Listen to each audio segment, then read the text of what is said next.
All right, hello again, everybody. Welcome to another exciting episode of the Kingdom of the Kael Isles. Yes, this is my custom D&D campaign where the players below me are the peoples that weren't smart enough to realize that leaving their characters' lives in my hands may not have been the greatest move in the world.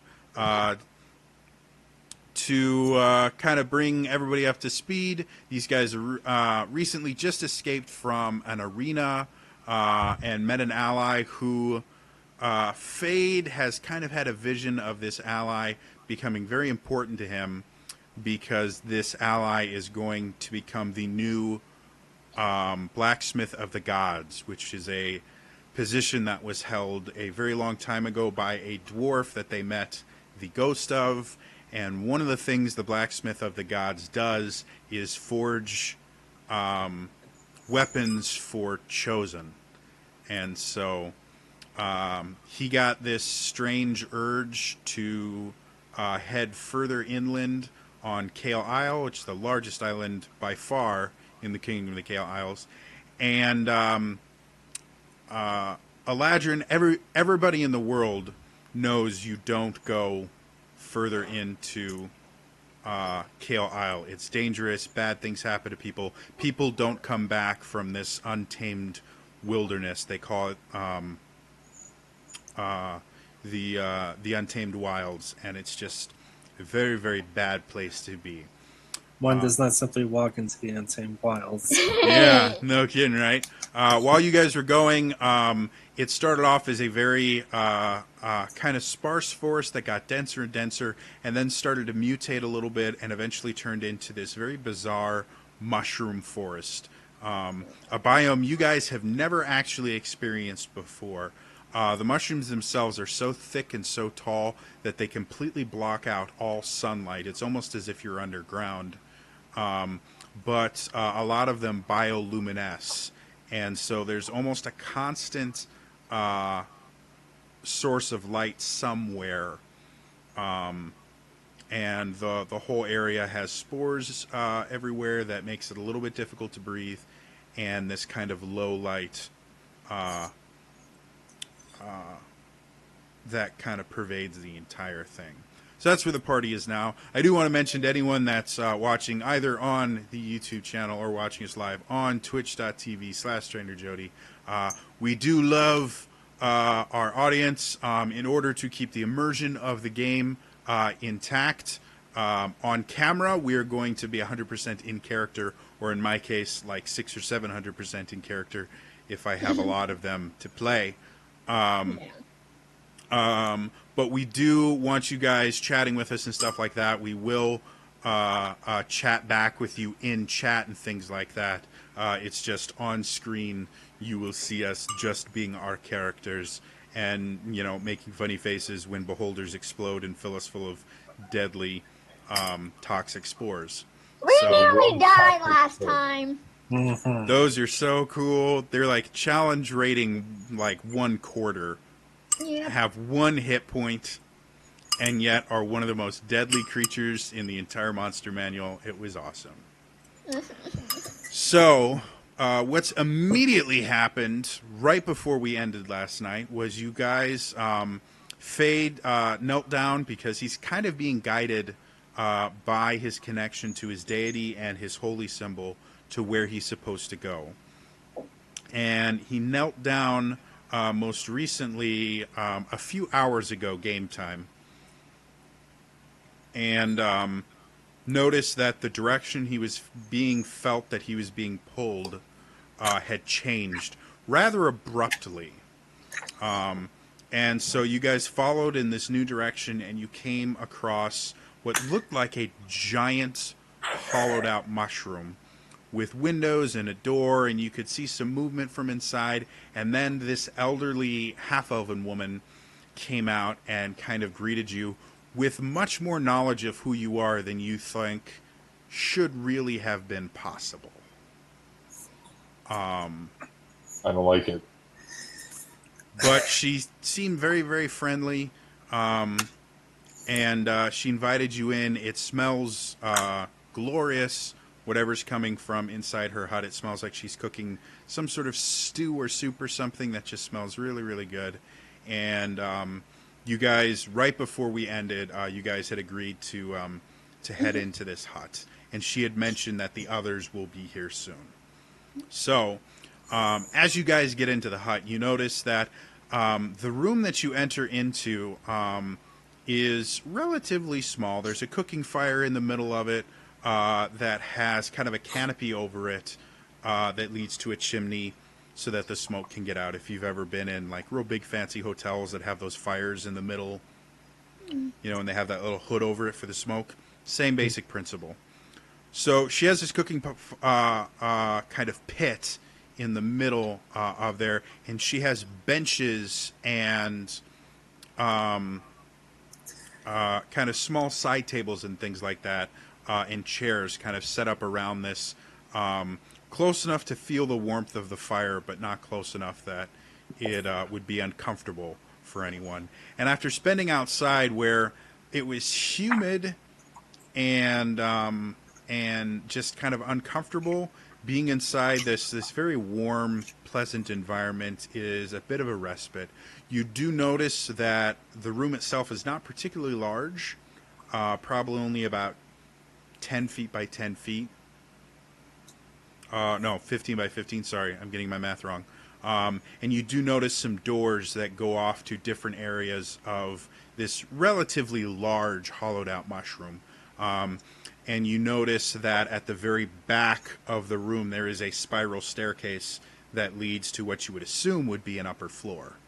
But beyond that, she kind of gestures for you to come in, and she walks through an opening that just has some curtains hanging to kind of cordon it off from the rest of the of this room. And as she goes back there, you hear like clinking and clanking of wood. It sounds like wood against wood. What would you guys like to do? Not be you. Is there You're welcome to a- leave. is there anywhere for us to like sit? Yeah, plenty of chairs. Like there's benches, there are full like armchairs. You do notice a single rocking chair that has like a blanket, like a crocheted blanket on it. That is still moving ever so slightly, as if someone has recently gotten up from it. She probably did. And you do notice that there is a rather large pot hanging very close to the fire pit. A black cast iron pot with some sort of bubbling liquid that you get the idea the smell that you guys have been smelling since you were outside is coming from this pot. It smell good. Would you like to investigate the pot? Sure, why not? All right, it eats you. As you get close to it, it's kind of a pale, kind of yellowish, thicker liquid. You can see chunks of what look like some sort of vegetables. You can't really tell because it looks like they've been cooking for a pretty long time. So they're just kind of vague shapes. But, you know, you see some stuff that looks maybe carrots or maybe turnips, maybe some potatoes in there. You're not really sure, but it looks edible and it smells edible. Got those stomach growls. Okay. At that, you guys see the curtains kind of part, and you see the back of the woman come out as she backs through the curtain. As she turns around, she's kind of balancing what looks like 8 bowls on her arms with a bunch of spoons and a ladle and what looks like oven mitts that for some odd reason she has on her shoulders instead of her hands. And she has an apron that's you know, just kind of falling off and things like that. And she's kind of tripping over herself a little bit, going, "Oh, don't worry, I'll be there in just a moment. This is just..." And you watch as she hits one of the chairs with her ankle, and 2 of the bowls just go flying. They have nothing in them, but they just go flying, and she starts, falling a little bit, catches herself, loses 3 of the spoons, and kind of readjusts. And she turns to Fade and goes, "You look like a strapping young man. Would you give an old lady a hand?" I'll help you. I will not give you my hand. Because it's not going in your stew. Okay. And she very gingerly takes a stack of about 4 bowls and just hands them to you. I'll take one or two. Oh no. I take them all while staring at her immediately. Okay. And as Kata comes over, she never breaks eye contact with Fade, and she just very gingerly hands you 4 spoons. Start walking around the table, putting bowls down. Well, again, they don't have like a full-on table. They have like little side tables and stuff like that, and then all these different chairs that are just pointed in towards the fire. Think kind of, like campfire style. And so as she just kind of looks at you really weird, she goes and she picks up the 4 other bowls, and she picks up the 3 spoons, and she had 1 spoon that she was able to hold on to. She picks up the other 3 spoons that fell, kind of looks at them a little bit, wipes them on her apron that's falling off. As she does that, one of the pot holders falls. She goes, "Oh, I probably shouldn't lose that. Be useful in just a second here." And so she gets that back on her shoulder, and she walks over and places the other 4 bowls on a table next to the rocking chair, and places the 4 spoons in there, and then just sits down and goes, "Doesn't that smell lovely? Just Yes. lovely. You have no idea how hard it is to get carrots to grow by mushroom light. They just don't like it. It's just mind-boggling how annoying it is. But when they're ripe, they're so good." And then she kind of scoots the rocking chair forward a little bit and takes the ladle and just starts stirring this concoction in here. And as she stirs it, more smells are kind of released, and you guys get waves of cooked meats and spices that you're not quite familiar with, but definitely don't smell bad. Well, it's almost ready. I'm sorry I couldn't have it ready by the time you got here, but you, and she points at Fade, you are quite powerful. You found your way here very quickly. I was expecting you all to be delayed a little bit with all of the creatures out there. It seems you gave them quite a fright when you destroyed those spore creatures. Most of the rest of the denizens of the forest don't seem to like you much. I get that a lot. Oh, those spores are just simply horrible.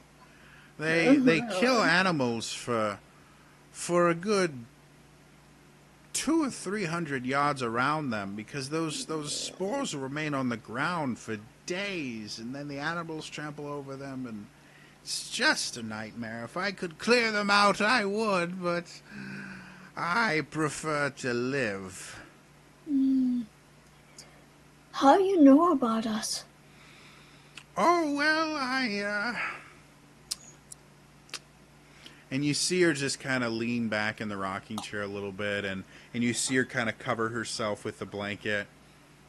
I have been gifted. I have certain skills.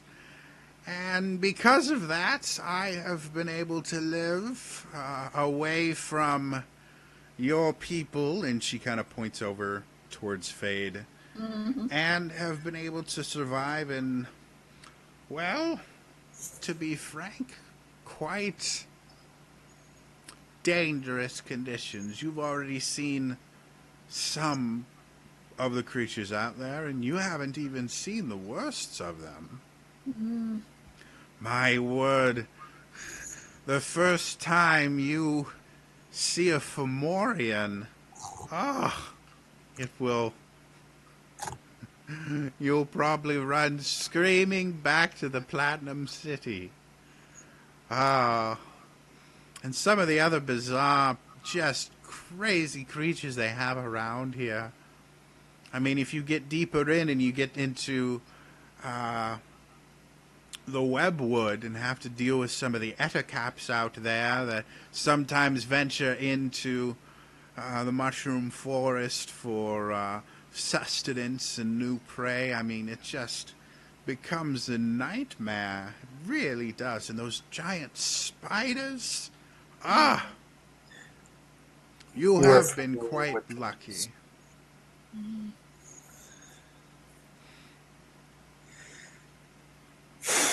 Okay.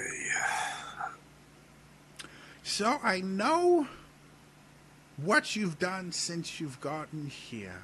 You know, this is my home. I know it very well. But I'm not quite as familiar with all of the circumstances that led you here. So why don't you entertain an old woman with tales of your heroics while we finish letting this cook and we wait for the others to arrive?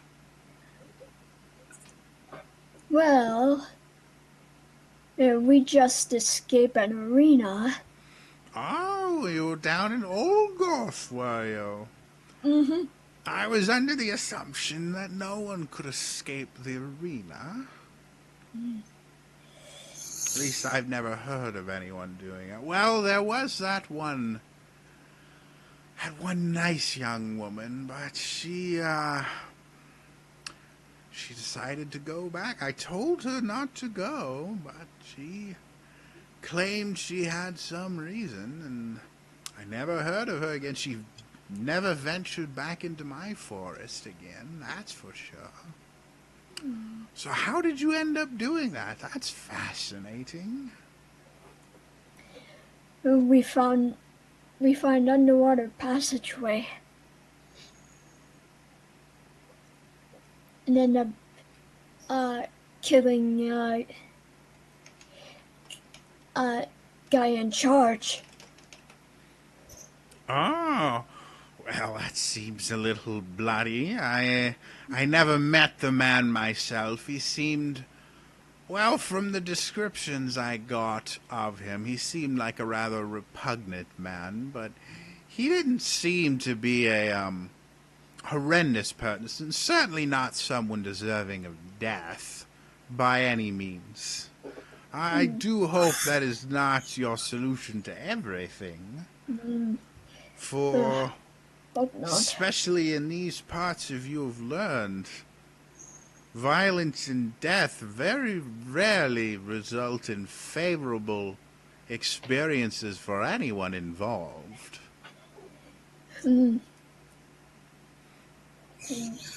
Indeed, I learned that when we were in underwater Dwarven City. You're where? In an underwater dwarven city? My word!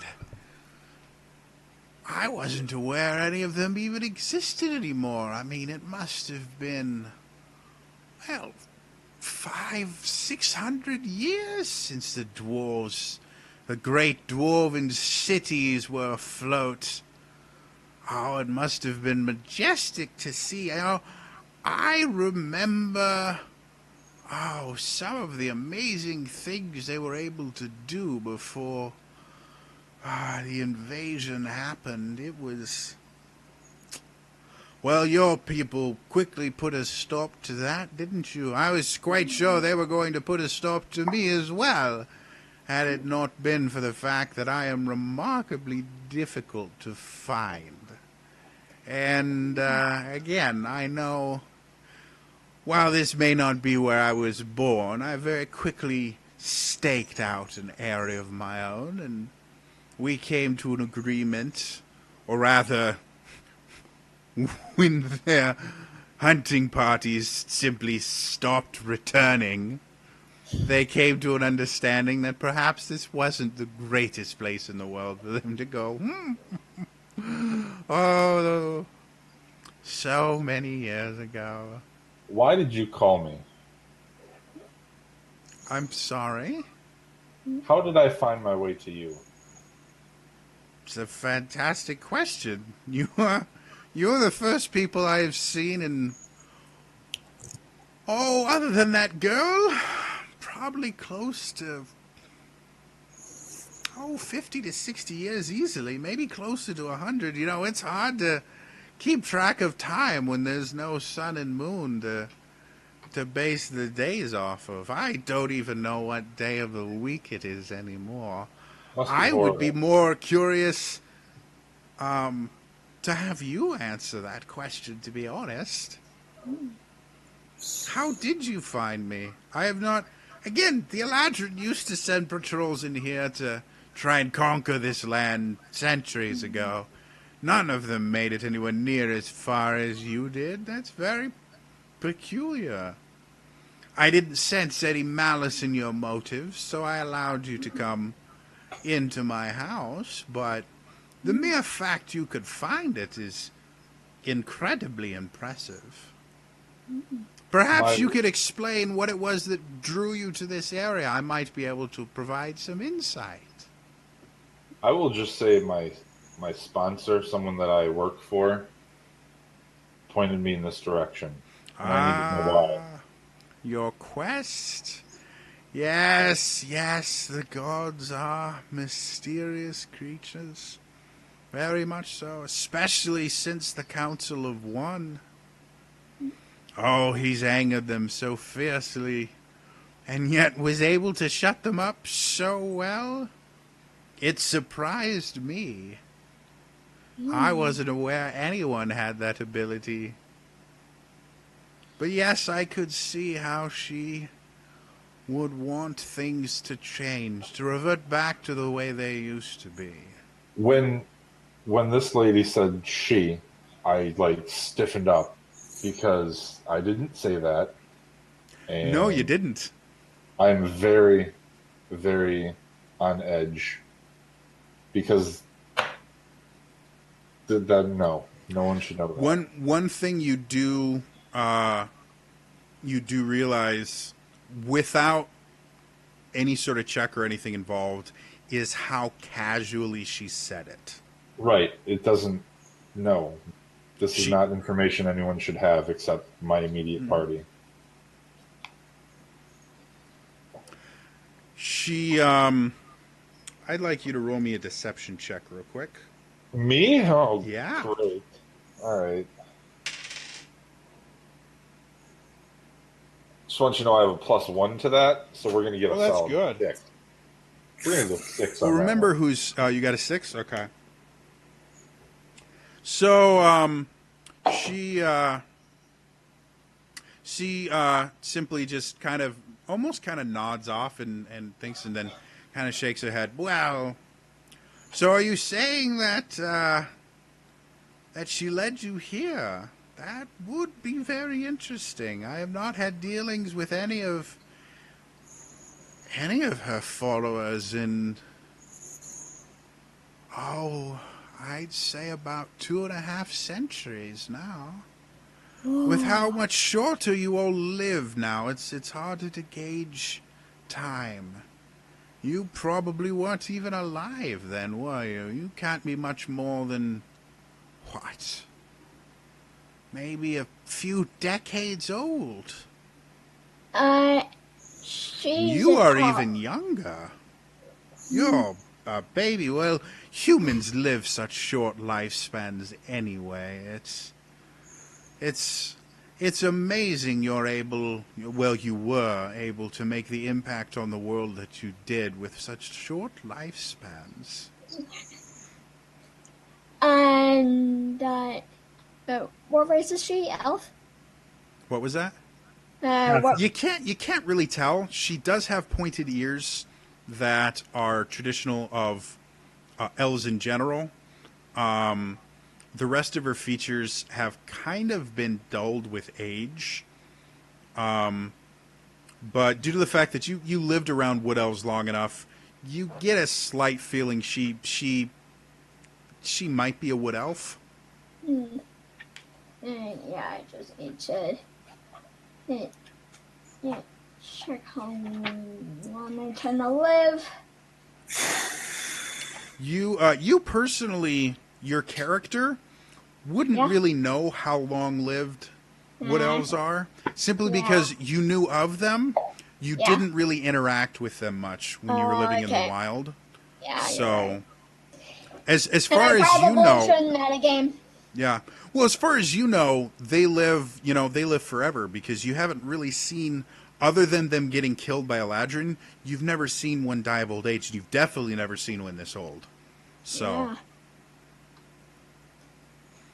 Avok, because you hunt and kill them, you know that elves in general tend to have similar lifespans, but a wood elf making it to the point where they age up to what we would consider like your 30s, and then physically it seems like they stop aging, and they generally live, I don't know, maybe 120 to 150 years, roughly, or at least Eladrin do, because they've got the good healthcare system and all that stuff.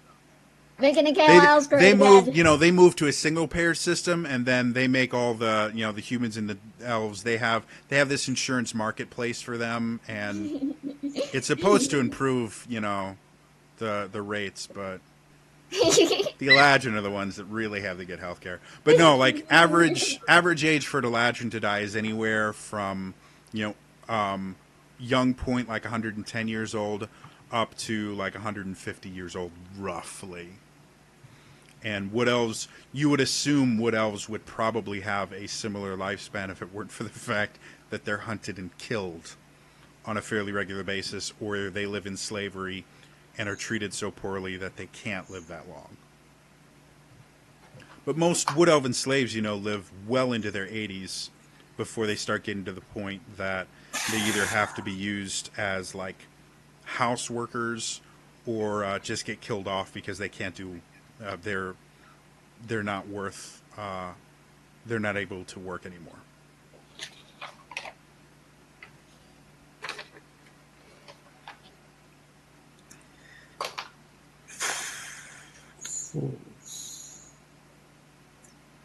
So as you guys are kind of sitting there, Fade, I need you to make a perception check.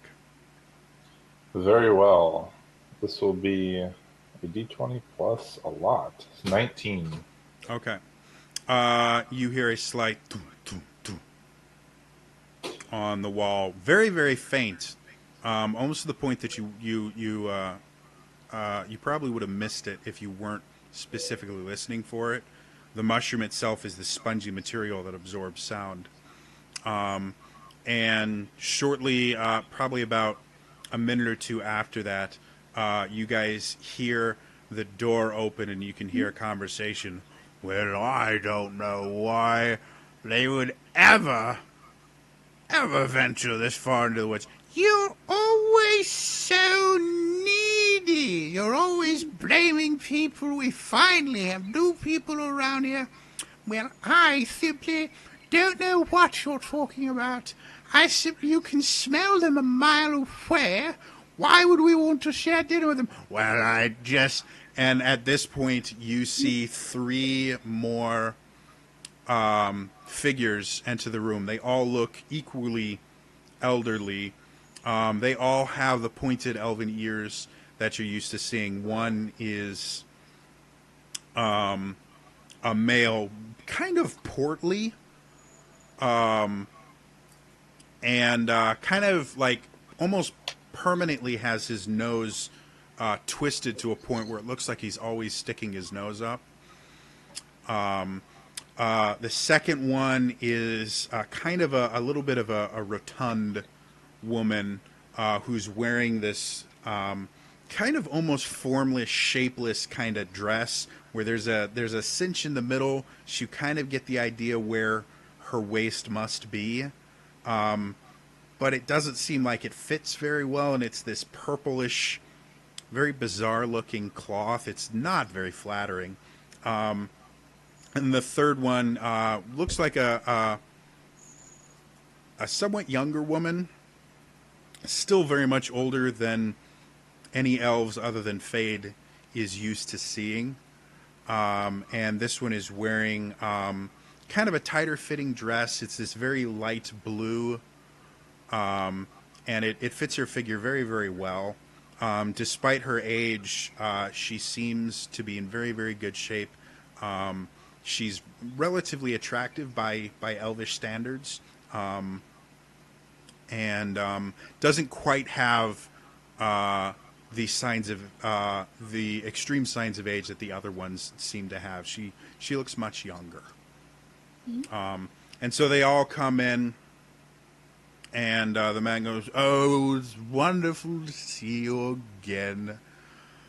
It's always lovely to see. Oh, and your guests are here. Simply lovely. Oh, Bertha, stop saying that. They're simply travelers. They're the first people we've seen in so long. Where are your manners? Oh, it's perfectly all right. We have just been having a lovely chat here about what brought them here. The stew is just about ready. You've arrived at the perfect time. Well, I don't think I want any of it." You hear this voice from kind of the corner of the room, and you realize that the younger woman has kind of decided not to interact with anyone. And she's just gone over to the corner and looks almost like she's sulking. "I don't want any stew. I had mushrooms earlier, and I'm quite full, and I don't need it. So I'm just going to stay over here and not deal with the smelly new ones that you've brought into this place. Really, you should be." And Can I insight this? Sure. What specifically are you looking at? I want to know if this is like for show or if this is just like a conversation that these people are having. Okay. You're going to have to pick someone to kind of read. I'll hone in on a girl that just talked. Okay, cool. Go ahead and roll me an insight check. 18. She seems genuinely annoyed that you are here. Okay. You notice just the faintest look of disgust from her. Does it seem geared towards me or to the group? Is she like the evil eye? Since all four of these people are acting very strangely. They're acting like no one you've ever met before. So getting much more than the idea of she does seem disgusted with you, and it doesn't seem like an act is not really possible. You don't really know these people well enough to be able to get too much more beyond that. But it does seem rather obvious to you that she has some sort of disdain for you. And yeah. Again, you've lived around elves your entire lives. You've never met any like this. Now again, the only wood elves you've ever met in your life have been house slaves. So you have limited experience in elderly wood elves, if that's what these are. I look at Avok and just kind of like,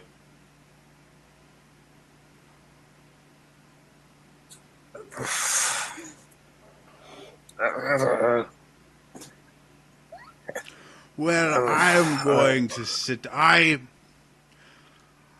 guess I should apologize for my manners.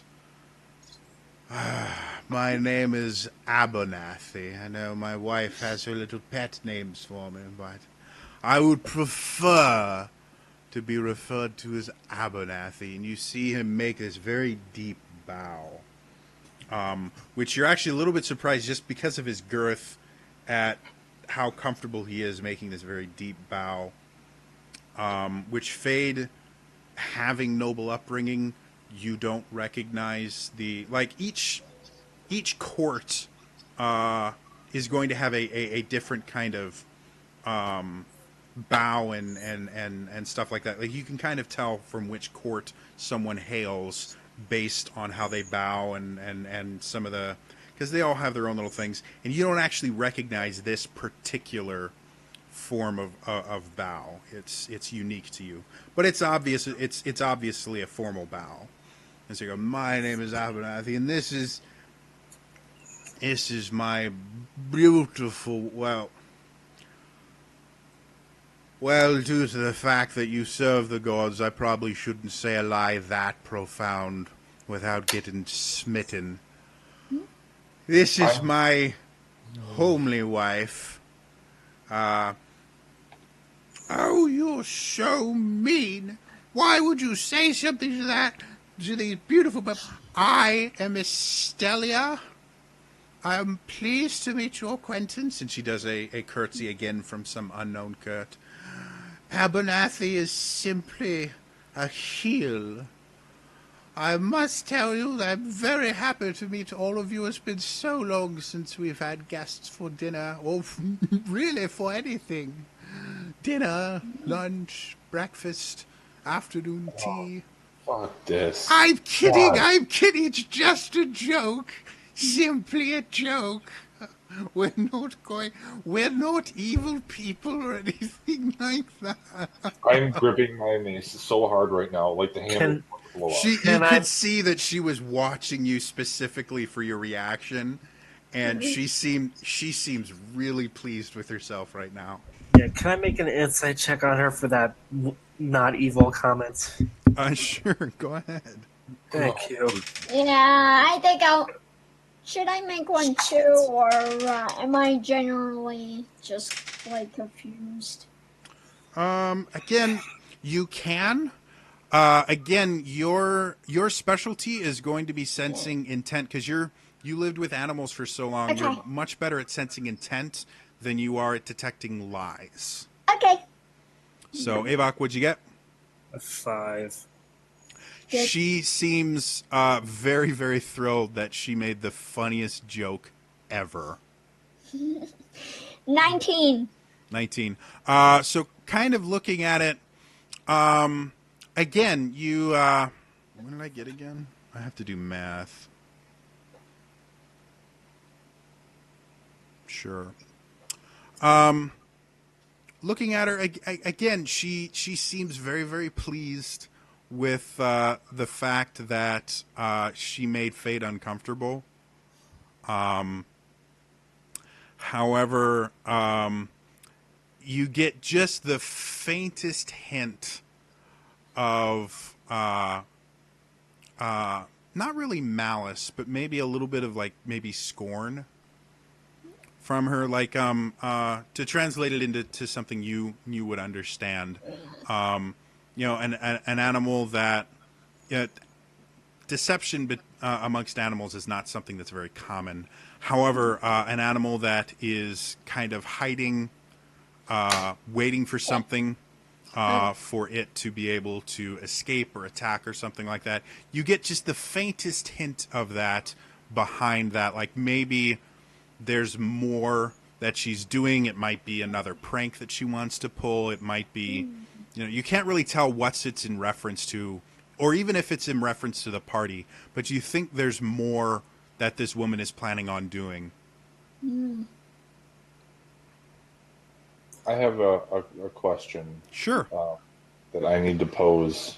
Sure. To all three of them, the family. I will look at each of them in turn, and I will say, what beasts are out there that make, and then I'll start to, just kind of even on my hand or in the dirt of the floor or whatever, and just draw the tracks that we came upon. Make me a performance check. Because in my brain, I'm thinking it's them. Mm-hmm. Performance of 8, because, yep. So you kind of draw as well as you can remember. As you look at it, it doesn't really look too close to the tracks that you saw. So as you sit there, it takes you another like 30 minutes to kind of go, okay, it was kind of like that, but then it actually looked more like, and so it takes you a little bit longer. Food is passed out while you're doing this, but you basically get the idea of what the tracks were. And the first woman that you met, who's yet to give you her name, goes, "Oh, I know what that is. Those are the tracks of a displacer beast. Nasty creatures they are. Their hide is very useful. For they are born with an innate ability to project an image of themselves just slightly off, so that predators and hunters will hit the illusory version of them instead of their actual form. It makes them very deadly predators. Yes, there are a few displacer beasts. They generally don't tend to wander into the mushroom wood. It's, again, you've seen the dangers that are around here, so they don't tend to wander in here much. But, yes, caught unaware, especially if you get a pack of them. They're quite deadly creatures, though I seriously doubt a party as powerful as you are would have too much difficulty dealing with a few displacer beasts. I have no doubt in my mind that you have great ability to deal with the more trivial beasts. The real things you would want to be aware of. You've already seen the spore creatures that resemble beholders. They are quite nasty and not very fun for anyone. And then again, the Fomorians that lurk throughout the forest, they are very vicious, very, very vicious, and quite powerful, quite large as well. I've made certain preparations that keep them from ever coming near my home, but yes, if you continue in the forest, you may run into them. They are... Oh, don't let them give you the evil eye. You'll never quite be the same again. And as she says that, the whole room just starts... Oh, that's such a good one, Estelle. Oh, oh, God, that is Like my simply... lantern is showing right now. I hate these people. Okay. I'm just They looking down. seem to pay your hatred no mind. I'm gonna just. So you guys all do now have bowls of food in front of you. Nope. I dig right in. Okay. It tastes really good. You're not particularly like you again have not had like prepared food in like a decade ish. So you don't recognize everything that's in there offhand. But you taste some carrots because you ate carrots. You taste which you think are potatoes. And there's turnips in there. There is some meat that you can't, or something that's meat-like. You're not 100% sure what it is. But it doesn't taste off. Like it tastes very, very well cooked. So, and you've had quite a few different, creatures before, and none of them have tasted horrible. So, nothing about it seems bad. Tastes good. So Kata kind of scarfs her bowl down. You see the woman in the rocking chair. Oh, my dear, would you like some more? I prepared a fair amount. Is anyone else eating? They all seem everyone except the girl in the corner who just simply refuses to interact with anyone. Like in the entire time where you explaining everything, like they're having little chit chats and stuff like that. She has not said a word. She is just standing in the corner, pouting. So I look at the older lady, the one who prepared the food, and I say, I thank you for your hospitality, your food, and the information about the creatures that are out there. but I'm afraid I have to push my luck here. I need so many questions answered right now. Do you just want to be forthcoming, or do you want me to pry? Well, I guess it depends on what kind of information you would like to have. I mean, again, I've lived here for centuries. I've seen the Eladrin Empire grow from just a small band of warriors to the giant totalitarian government it has become. All right, I have hundreds of years of information. Do you want me to start at the beginning? no. Once upon a I'll time, there was a young girl. I will boil this down to 3 questions for you that I need answered. Okay. What are you? I am someone who has offered you shelter and food for the night. Which I've thanked you for. So I understand that. I've acknowledged that. Are you willing to be more forthcoming? Because that is you're very aware of what Yes, I'm getting I at. am. I'm very aware of quite a few things, as are my compatriots here. That brings You me to don't my second question. Who think are it that they just randomly happen to show up on the same night that you showed up, do you? No, they are here to see you. All of you. Again, it's been so long since we've had visitors. They very well couldn't pass up the opportunity to talk to someone that's not one of us, or a Fomorian, and let me tell you, they're not very good conversationalists. No, we are all here to meet you, see what you are, find more information that we can get from beyond our little area, our little world here. We have not ventured outside the Mushroom Wood in 2 centuries? 2.5 centuries at least. And my third question is, why are you here still? Well, have you been outside the Mushroom Wood? You clearly have gifts of foresight or something. You knew plenty about us before we even came in your door. Obviously.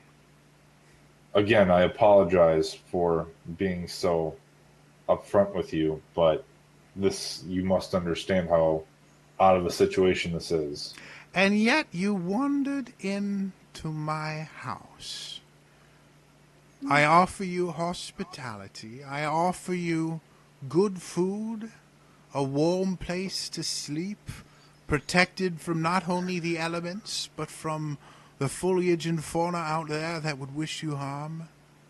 And now you interrogate me like some sort of prisoner. And you hear from another chair over by Avok, which is where Abernathy is sat down. Well, quite right. I think it's in rather bad form that you've decided to treat her such. Estelle has been nothing but kind to you and has been forthcoming with information, and now you are asking her personal questions. You are accusing her of I some have made no accusations. Oh, it is clear in your voice and your mannerisms. You carry such disdain for us, you can barely hide the disgust from your face. And yet you I wish for apologize us to give you information, to help you out after you've been so rude. Why, we should kill you where you stand for the mere insult.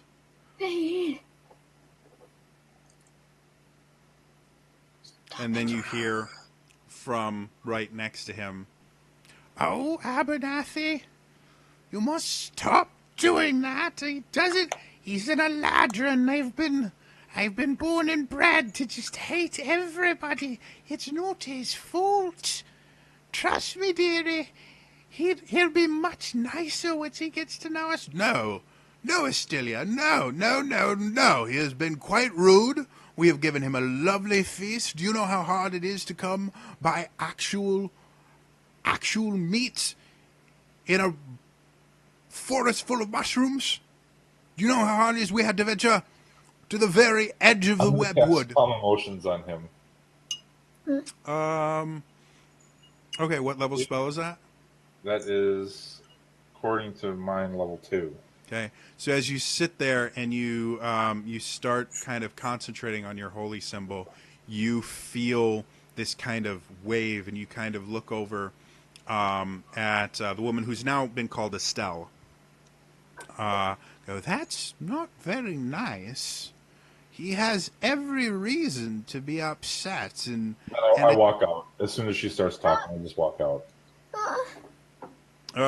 Cool. Give me a sec. I'm going to go sit by Scar and lean against the house.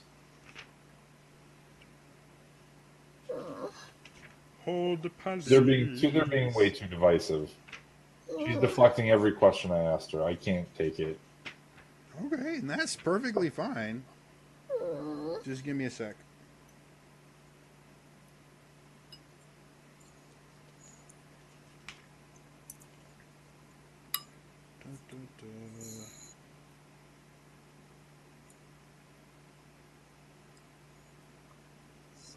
Okay. Right before I slam the door, I make a real tiny little bow and say, my apologies. So as you get to the door, I need you to make... Oh, I can't remember which kind. I think it's a wisdom saving throw. Uh-oh. Sure. Give me a Why second not? here.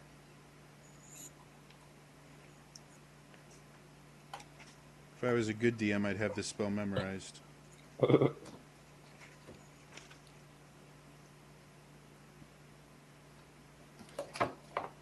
Yeah, wisdom saving throw. This probably wasn't the spell to cast on you. Okay. Is this a charm effect? It is not. Okay, 19. You feel your muscles start to seize. But you very quickly kind of shake it off as you recognize a hold person spell failed to take effect. Yeah, I tried and play it off like I didn't feel it at all. Did we notice it? During my bow. You noticed she cast a spell. You noticed that she did it very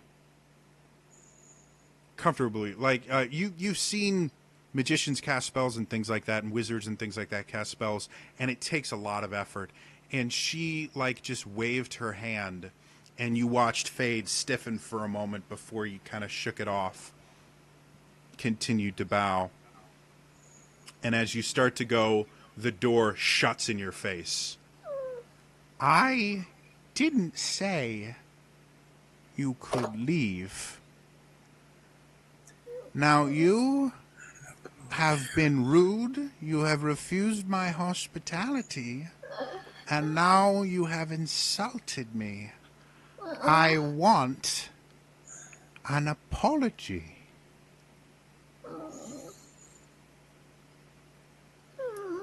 I just tried to give you one at the door. That tried to stop me. was not an apology. What kind of That apology would you like? was the answer of a petulant child who hasn't gotten what he wants, and so he's trying to run away. I want a true apology. Now. And you hear some of that, now you've done it. We've tried to be nice to you, but once Estella's made her mind up, it's simply not a good idea to anger her any I genuinely further. give her an apology. What? I genuinely give her an apology. And I will laundry list all the things that she said that she accused me of doing wrong. I'm sorry for this. I'm sorry for that. I'm sorry for this, and I'm not trying to deceive. I genuinely apologize. Okay.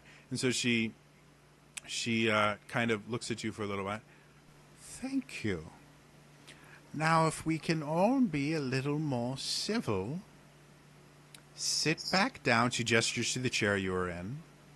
Feel free to ask any questions you would like, though if they get too personal, I may take it personally.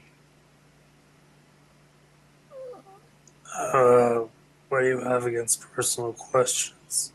That's simply rude to ask a woman's age or her bloodline or anything like that. Don't you agree? Well, you may not, being raised with wild beasts, but someone with his upbringing should understand the proper etiquette of court and what are and are not considered appropriate questions to ask a lady, He has especially great one grades. who outranks him so incredibly in both wisdom, age, and tact. Do you guys consider yourselves like some sort of royalty? Not royalty, nobility, I would say. I think anyone who has lived as long as us deserves a little bit of common courtesy is all it is. You are in our house, you are in our court. I would expect if you were to visit well, again, your people have decided their court is the only court that matters.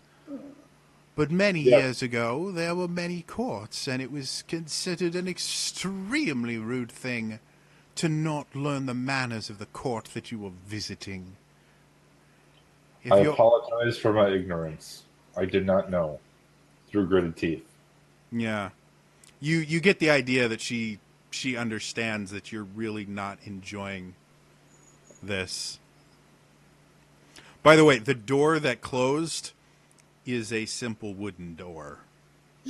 Like, it's not like you are 100%. You think you would have a hard time going through the walls because they're thick and they're spongy and that, but it's a wooden door.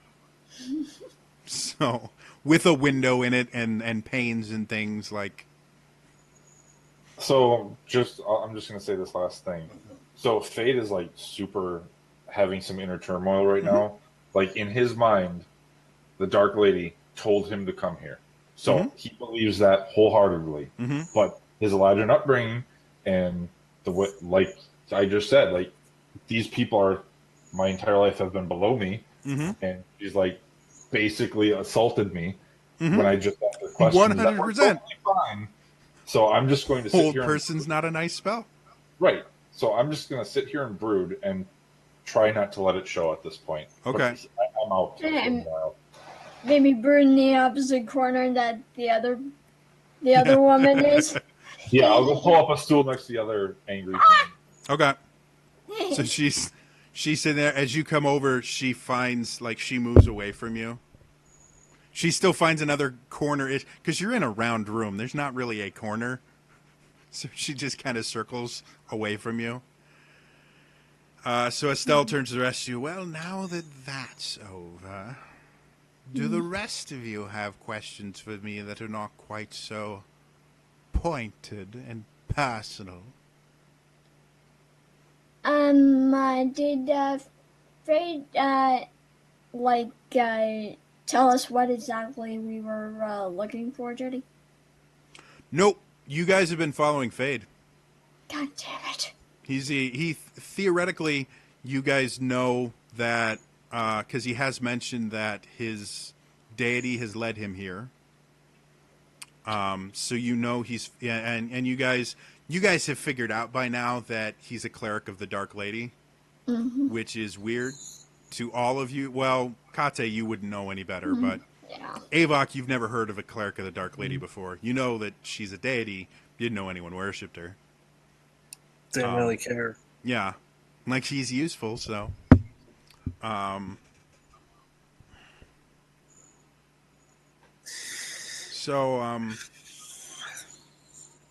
so yeah. But at this particular point, Fade knows what he's doing, and you guys know you're following Fade.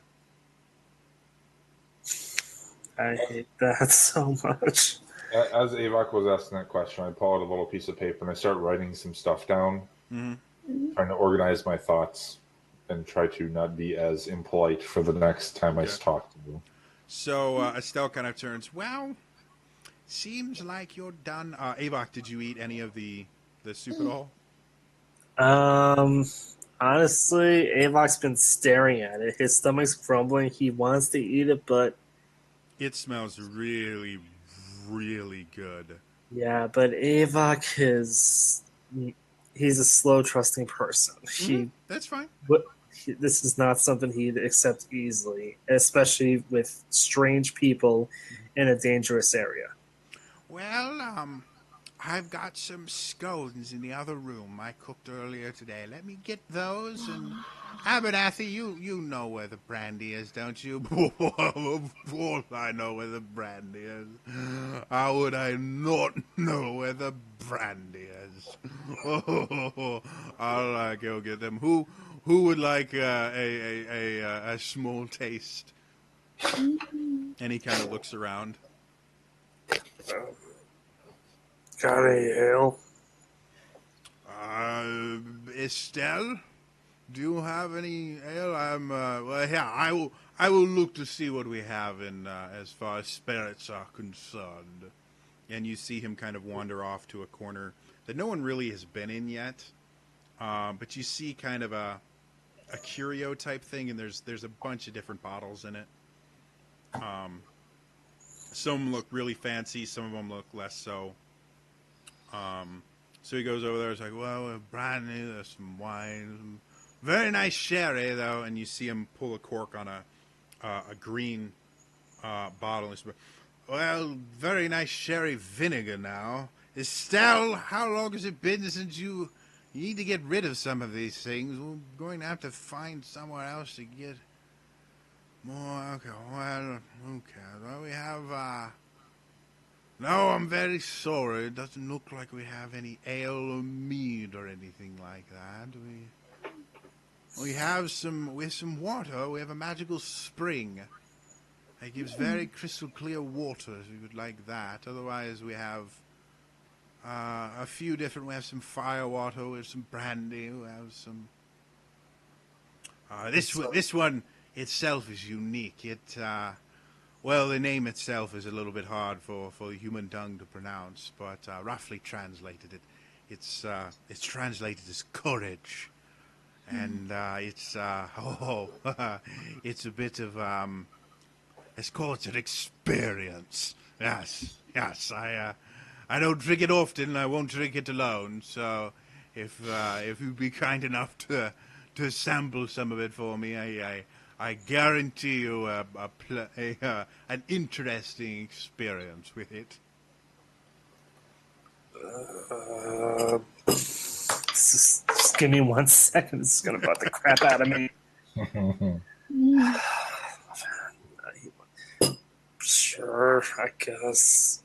Okay, so he sits there and he pulls out this very dark, like brown glass, almost black glass bottle, uncorks it, kind of smells it, still as potent as ever, and he pours this kind of thick liquid into what look like, I guess, tumblers, like you'd make an old-fashioned in. Mm-hmm. Yeah, I know what you mean. So he pours to. Oh, I'm sorry. Did anyone else want to try a bit of the courage? You young one look slightly too young to be indulging in this. Would you like some of the spring water, maybe? I'm Yes. certain we have we have the ability to add some bubbles to it, give you a bit of a unique experience. Yes, please. Oh, certainly. Estelia? Yes, dearie? Estelia, would you be kind enough to go get her some water? Oh, of course, dearie. You're such a cute young thing. Oh, I remember when I was that age. No, you don't. Well, you're very right. I don't. I'd like to remember when I was that age. No, you don't. You're right on that as well. It's rather an awkward age to be, isn't it? And she kind of wanders into another room.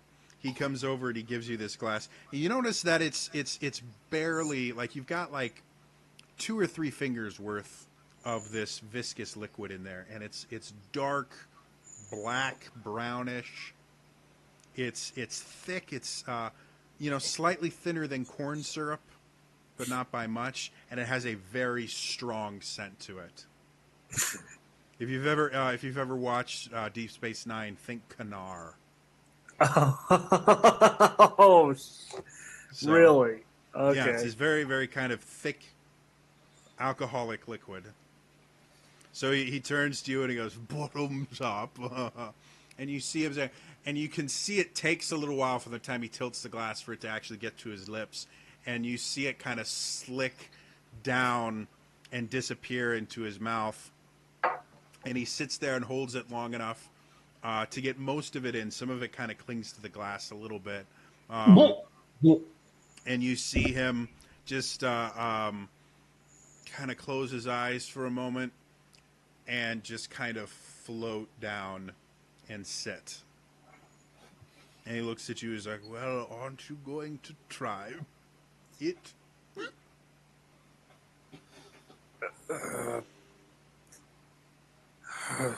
Yes, my brother judgment. All right. As it enters your mouth, it has this sickly, acidic, almost acrid taste to it. As soon as it touches your tongue, parts of it start to evaporate, and you get this kind of alcohol mist that you immediately inhale without thinking. And as it goes down, it continues to kind of evaporate and dissolve, but leaves this kind of filmy like this weird film all over your mouth and everything. And then your skin starts to buzz, almost like it's vibrating. And I'd like a Constitution saving throw from you. Oh dear. Of course. Let's see if I get drunk this easily. Alright. Thankfully, I am a very constitutional... no, whatever. That's a 26. Oh wow! So yeah, you feel it as it hits your stomach. You feel the alcohol hit you quickly. You've been drunk before. You know what it's like. You know that you generally have a relatively high tolerance, and this is the fastest alcohol has ever hit you in your life. Combine that with the fact that you're on an empty stomach, and That's you true. really, really feel this hit you, and then you feel your entire body just start to warm from your stomach inside, and your vision goes slightly hazy. Your head gets fuzzy for a little bit. It's not like being drunk like you're used to being drunk, where you're, however, whatever kind of drunk you are. This is different. Like this is this your vision, like everything gets cloudy. You have a hard time thinking straight. You start hearing echoes of people, and things like that. Like your entire head just seems affected by this, and you see Abernathy going, "Whoa, ma! Looks like he's quite enjoying that, doesn't he?" Mwah, mwah. But when he says that, you hear, "Mwah, mwah, mwah, mwah, mwah, mwah, mwah." Oh god, am I having an acid trip or something? You have no idea. This is a completely unique experience. You No do kidding. start noticing that you hear a thud, and as you kind of you have to force your head to do it, but you very forcefully look down and you see the glass that had this courage in it has hit the floor, and it is no longer in your hand. And as you sit there and you try and reach down and get it, your arm doesn't quite work the way you want it to. It moves a little bit, but it just kind of falls. As my book, I'm miming out, and none of you guys can see this because it's so far off camera. But I'm miming it out, and I just hit my player's handbook onto the floor because I'm miming being drunk. That is the kind of DM I am. So yeah, as you sit there, you notice like your muscles themselves aren't working the way that they normally do. It's almost like you're trying to control someone else's body, and it's just not listening. Like it's kind of working, but there's an extreme delay. Every so often you'll try to do something and it'll be like your body's like, no, I don't really feel like doing that.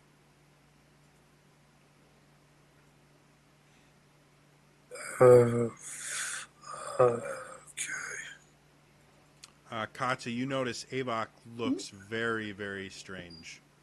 You see he's slouched into the chair, his head is kind of lolled back, his eyes, like his pupils have widened. He's just kind of almost kind of like oozing out of the chair. He's actually starting to slide slightly out of the chair onto the floor. And Abernathy goes over, oh, don't worry, the first time's the worst. And kind of pushes him back into the chair a little bit to keep him from hitting the ground. And at that point, Estilia comes back and goes, oh, sweetie, here's your water. I've added some little bubbles to it, so it should be fun to drink. Thank you.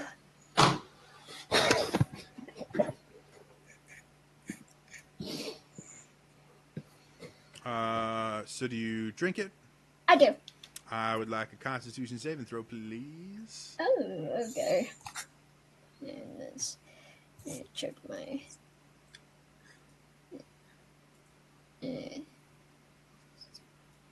Which is plus 2.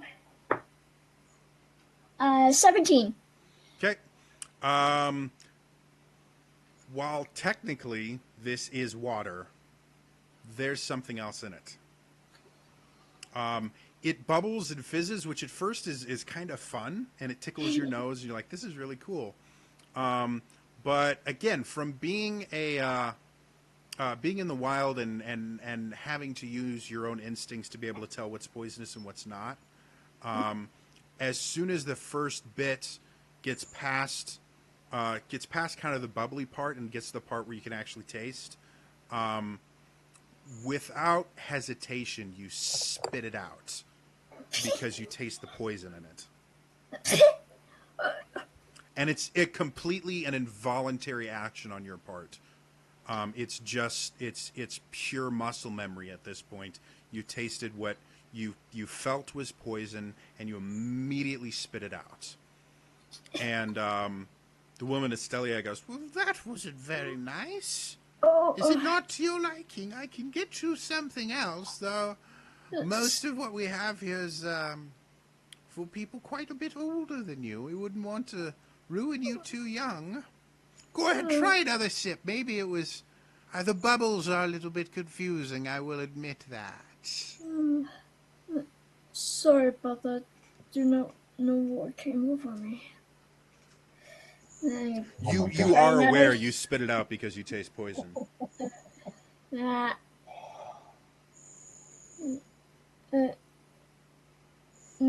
Maybe I have just plain water instead. Please. Really? Is that it? Come on. You can't tell me.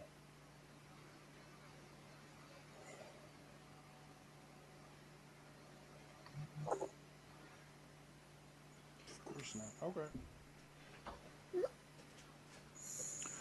Well, certainly, dear. I guess I can do that for you. And she runs off again. Fade, you see Avok is now looking at his hand rather intently. Jesus. Like,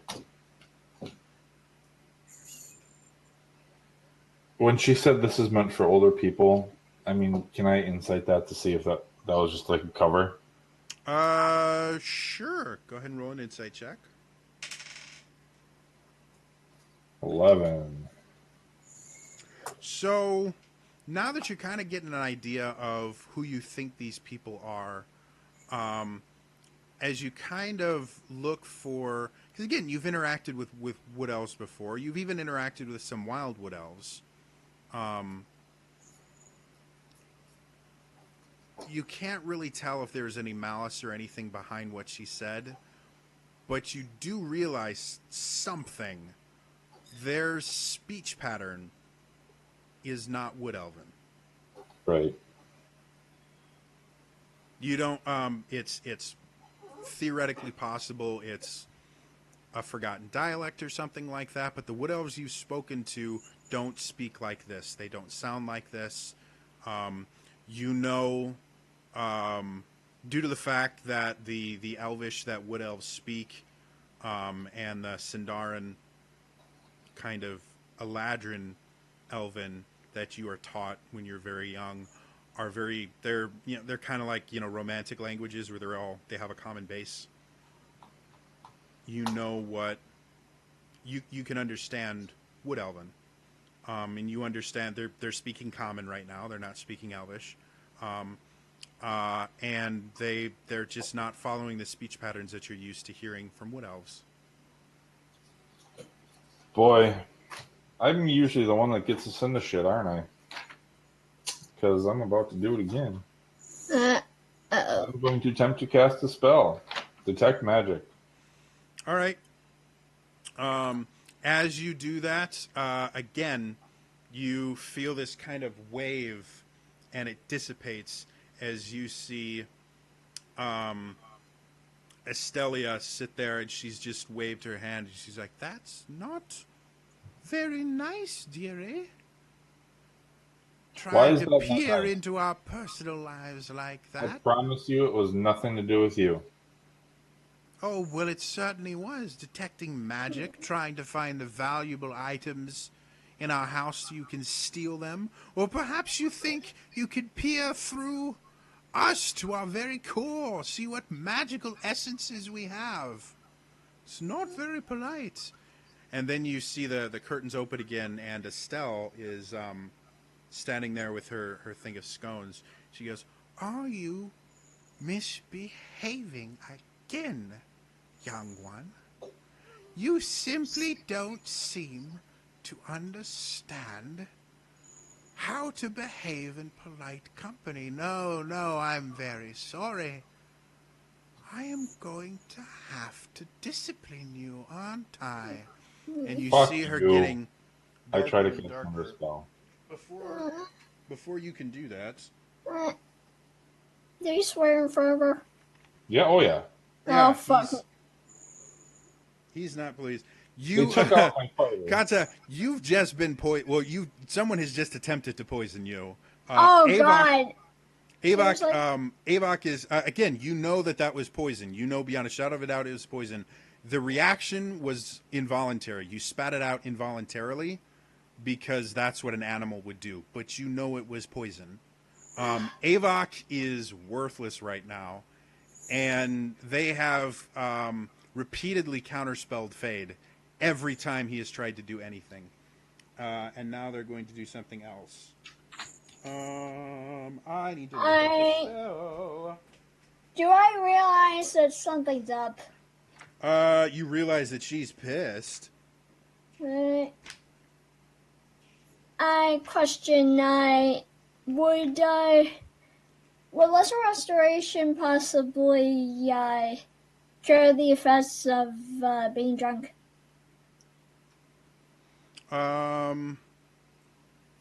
You've never tried it that way before? You've never actually seen anybody drunk. So you don't know. Give me 1 second.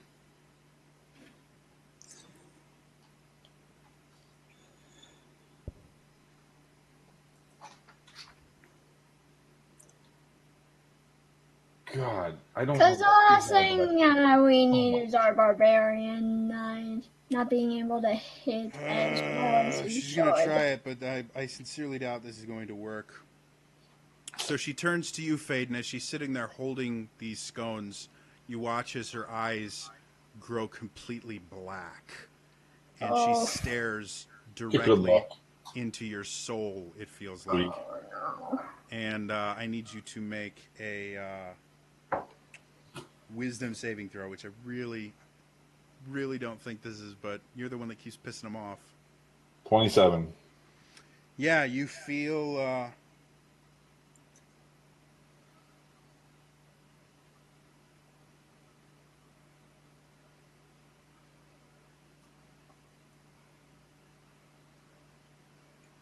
yeah.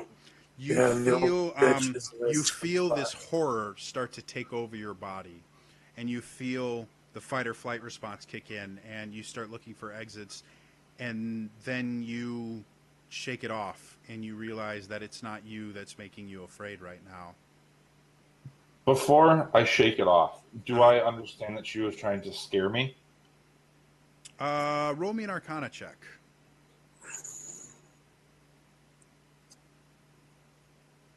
Nope.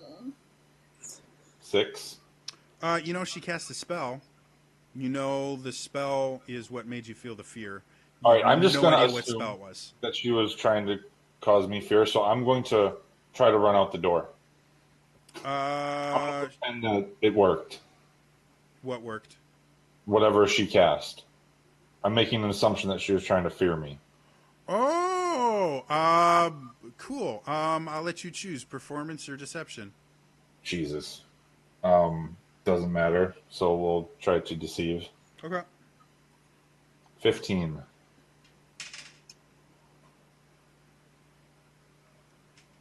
So you guys watch as Fade's ice just get really wide, and he bolts out the door. Avok, you're having a hard time seeing much of anything right now. You basically are incapacitated. And Kata, you're fine other than being a little bit thirsty. But you just watched him, and you can see that Estelle's eyes are now pure black. There's no pupil, there's no iris. They are pure black. And They didn't go back to normal? nope. I'd like everyone to roll for initiative for me. Oh, fuck me. I was getting ready to cast a spell. Can I at least cast it when I get outside? Well, theoretically, initiative happens as you run out the door, so that All was right. technically. I'll let you cast it on your first turn, but Thanks.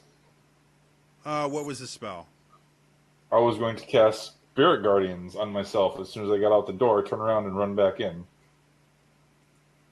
I didn't want her to counterspell, so I wanted to be outside. Well, I'm gonna I have see what I'm you're gonna doing. have Scar run in first. This will all happen on my turn, so I'll wait. Yeah, Just I'm gonna say with something that elaborate, and with the fact that technically initiative happened the It's fine. second you Just go ran ahead. out. So I'm gonna go you.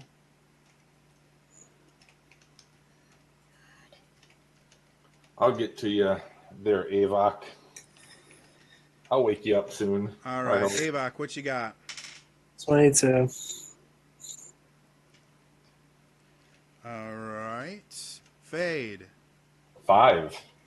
That's great. Kata. 6. You guys are batting 1,000. And I have to figure out what their well, that's not too bad. Avok, you are up first, but you are incapacitated right now. I would like you to make a death saving throw. What? This is not an actual death saving throw. It's just we're going to use the same mechanic to see how long this drink affects you. So you are not currently dying. That's an 8. 8. So first failure. Great. Keep track of your failures and successes because that'll affect how long this affects you. So he's done. It is their turn.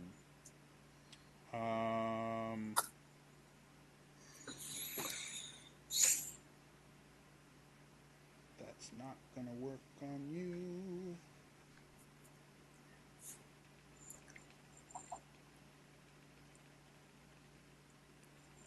What is going Abernathy and Estelia are going to move towards you, Kata. And you notice that they slowly start changing. Abernathy loses a lot of the weight that he has, becomes much more gaunt, grows a few inches, and you see claws appear out of his hands. You see his skin turn to a dark purple, and horns start growing from him. And he comes Okay, over David, you're right. They're eggs. and slashes at you with a really high score. Well, it's not horrible. 15? Actually, that misses. All right, so he comes over and he takes a slash at you with his claws and misses. The second one is actually just going to stay back and fire 3 magic missiles at you. Okay. That is 4 damage, 2 damage, and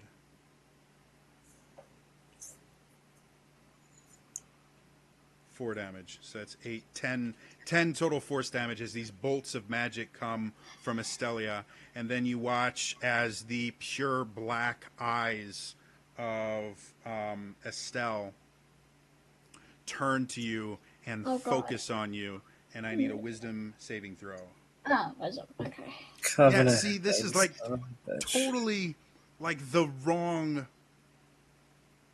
the wrong spells to have prepared for this party.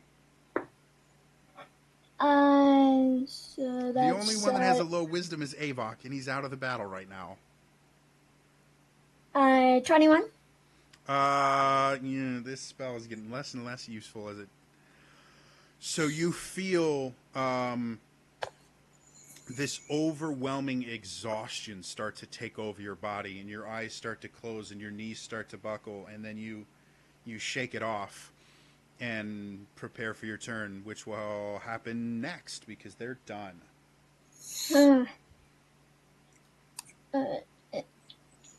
Wow, they rolled lower initiatives than me? No, all 3 of them already went. Oh, okay. Remember, you had 2 people that, one person slashed at you, 1 fired magic missiles at you, and then 1 just looked at you real bad. Okay. That is set for a 6th level spell. That is just, I'm upset with that spell. Well, it's just, I was expecting it to do more. I mean, if it hits, it's super useful, but it's just. Okay, I'm going to go to Avok and go try to use Lesser Restoration to try to cure his buzz. Okay. So as you sit there and you reach out, you feel this kind of wave, and the magic just disappears. Ah, darn it, anti-magic. No, someone spelled you. As my bonus action, I'm going What level? to What level spell is Lesser Restoration? 2. Okay. Should I then, yeah, use it as a higher level? Well, you said you used it as 2. If you want to use it as a higher level, you gotta tell me beforehand. Sorry. Now that you guys are getting into higher levels where like counter spells and things like that will happen, unless you tell me, I'm going to assume you're casting the spell at its base level. Okay. Because that will affect whether or not I have to roll for things. I'm not saying the monsters are going to know what level spell you're casting, but they're going to react, and I'm certain, anything above a 3 I have to roll for. Okay. As my bonus action, I'm going to transform into a... Is there enough room to transform into large creatures? No. The room itself is 15 by 15 with only a 10-foot tall ceiling. With the fire and everything in the middle of it, you would end up in the fire if you change into a large creature. Either you would end up in the fire or Avok would end up in the fire as you pushed him away. Actually, So you've used part of your movement. It took 10 feet to get over to Avok, so you still got 20 feet.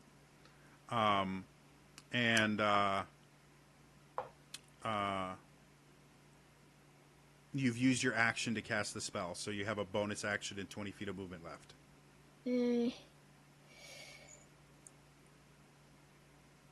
God.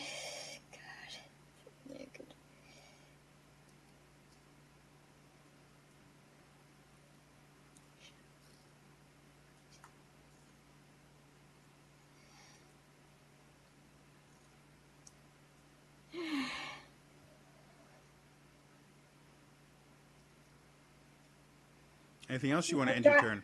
I have to end my turn. Okay. I can't do anything unless I go outside. Fade, you're up.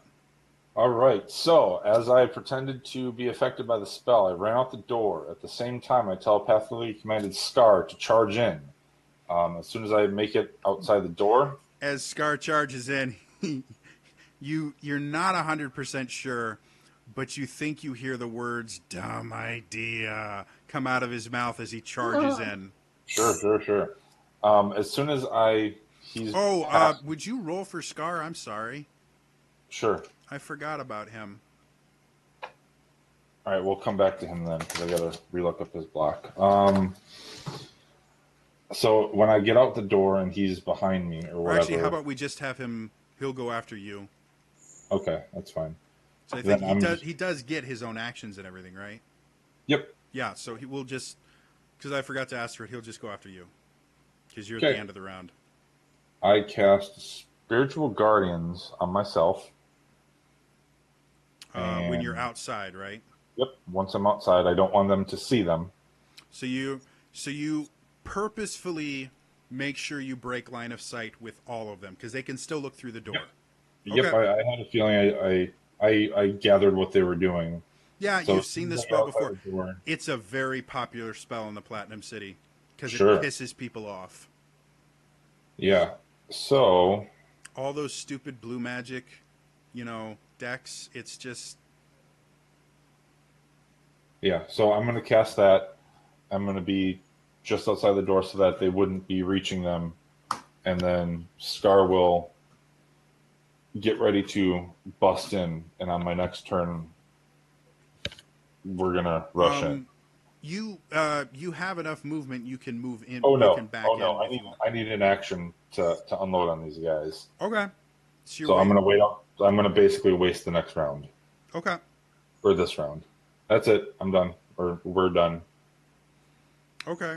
But Scar, He's gonna be gonna stay out with coming you. around the corner, and he's gonna basically be charged. He'll hold his move until my turn, and then he will run in. Okay, so he's gonna hold. You can hold an action, and the action he's holding is move. Yeah. Okay, that's fine. Cool. So that brings us back up to Avok. Make me another death save. We could call it just a drunk save. 19. Okay, you have one success. Mark that down. Yeah. As you're sitting there, you're noticing things are happening very, very quickly around you. You watched as Kata came over and put her hand on you. You started feeling a little bit better, and then it felt like this wind came by and just blew it away, and you were lost again in this fog of craziness.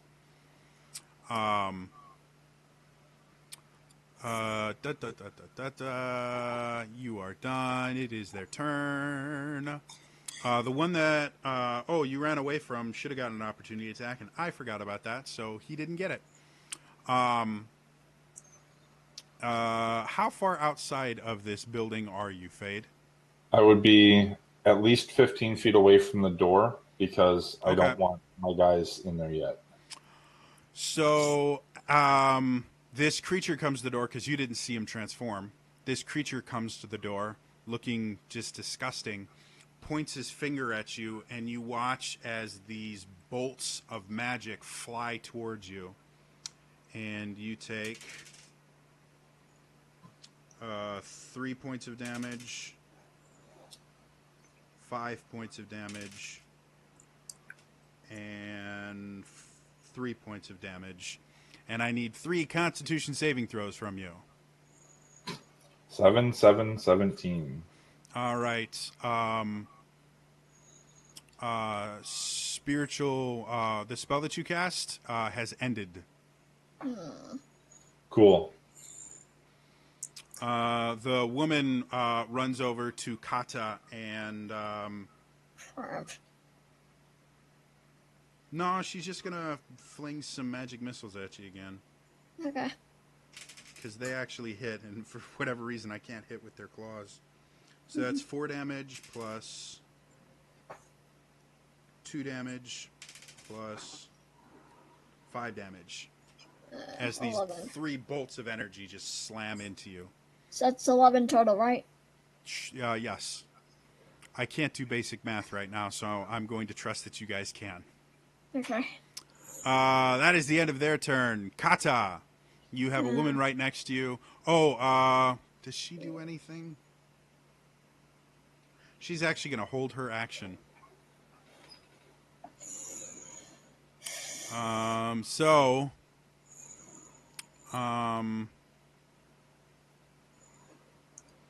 It is Kata's turn. So, Kata, you have one of these things right next to you.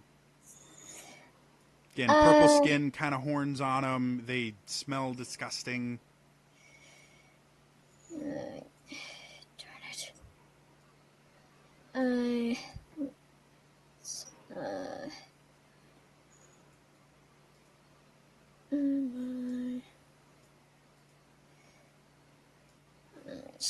Spells.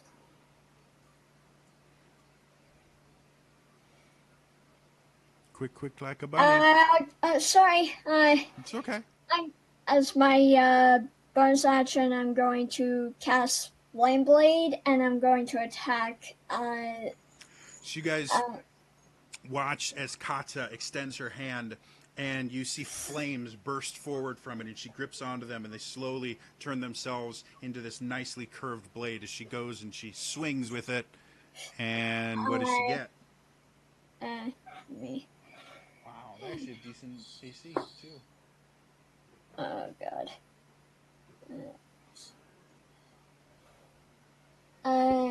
Got it. Let's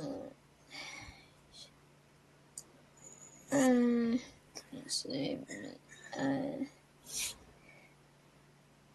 So Yeah, it should be, I believe, just a spell attack. Okay, So D20 plus your spellcasting spell attack bonus. 14? 14. So as you sit there and you swing with it, she dodges out of the way, and the flame just kind of sails through without touching her. Anything else you want to do with your turn? No. All right. We're going to go to Fade. It is your turn. All right, move action activates from Scar. He will try to bum rush her through the door and knock her over. Cool. I think that's a contested strength check. Sure. Wow, these guys have strength too? Where did that come from? They're not trained in it, though. Can you roll a strength athletics check for him? 19. Yeah. So he comes in and he bashes her in. She moves back 5 feet. Do you want him to stop in the doorway, move past her? No, I wanted him to get to that center of that room, so he knocks her over and goes through her. Okay. So the center of the room is technically the fire, so I'm assuming you don't want him in the fire. Fair. Next to it. Near the middle. Do you want him to stay within her attack reach, I guess is the question. No. He can run past her to another one. So this one gets an attack of opportunity. Plus 8. Wow, math is hard. 22? 22 to hit him, yeah, absolutely, yes. 13 slashing damage. All right. Is it magical? It doesn't say it, so I'm going to say no. It looks like that attack is ineffective. Does it do any damage? Nope. Really? Oh, bad things are going to happen to him. We'll see. So he did that. You haven't done anything yet, though. Right. So I run up to the knocked over lady, and I make a melee spell attack with advantage. Yes, you do. A max level inflict wounds, and I will get a 21 to hit. As that happens, Scar's blocking the other ones. Their attention's focused on him. She used her reaction to attack him. Please let it happen, please. What level are you casting it at? 4. No, 5. I have 5th level spells now. Oh, okay. Well, then they don't get an automatic counterspell on it. because they have no more third level slots. Well, good. Ah, However, they have fourth level slots, and they're kind of useless. So that's what they're going to do. So they got to roll for this. Yep. So what's the level of the spell? You said 5? 5. So DC 15? Yep. I have rolled less on the table than I have off tonight. Well, that's a 7. With their spellcasting modifier, that turns it into not enough. That's one. So do damage. Alrighty. Using my channel divinity to push some extra through for 51 damage. Oh, A product that ignores resistance. Oh, that changes things. Oh, and I get to. Oh no, I don't get to do the other thing. Darn. Don't you have a thing where you max the damage too, or is that another class? No, that's not me. I have to do math right now. Give me a second. You are relatively certain you are no longer getting scones. Fine. I'm telling you the truth. I understand. Anything else to do on your turn? I am going to position myself behind Avok as best as possible. No, you know what? She used her. They all use their reactions. I'm going to run out of here. No, I'll Misty step out of here so they can't see me. So I can make it back to the doorway, and then I'll Misty step around the house. Oh, I was about to say, because they'll still be able to see you, because you need to be able to see you. That makes sense. Damn, So you planned this very, very well. I did. I had many turns to do it. So basically, the mechanics of what I'm trying to do is, the one is knocked over. I've hurt her. I then run away. She's already used the reaction. Mm-hmm. I know that she's down, so I'm going to basically get 16 feet away from the doorway with a Misty Step. All right, are you circling around so they can't see you? Yep, just around the corner. It's absolutely fine. Works. Cool. Avok, give me a save. that's a 3. That's a second failure. I know. Shit, somebody please get me out of this state. I forgot to roll concentration check, so I might just. When did you get hit, or what'd you get hit by? The magic missile. Oh, then that's actually 3. That's 3 checks because it's 3 separate hits. Oh crap! Yeah, that's one of the. Really, if you're against a mage that doesn't have the first shield. thing I roll is a 1, so there goes the flame blade. Sorry, but if you're against a mage that doesn't have shield, magic missile is your friend. Take Avok out of the house.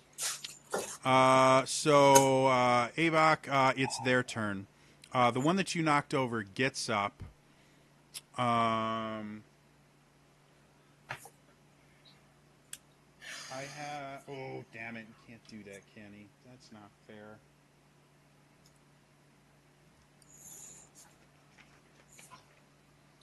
There's a really cool thing I could have done, but they won't let me do that.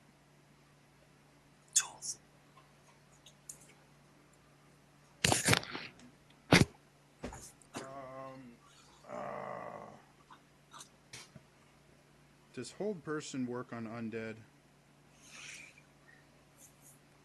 I don't know. Let's see. See, I can't remember if it just says humanoids or he's a humanoid. Yeah, and he is a humanoid.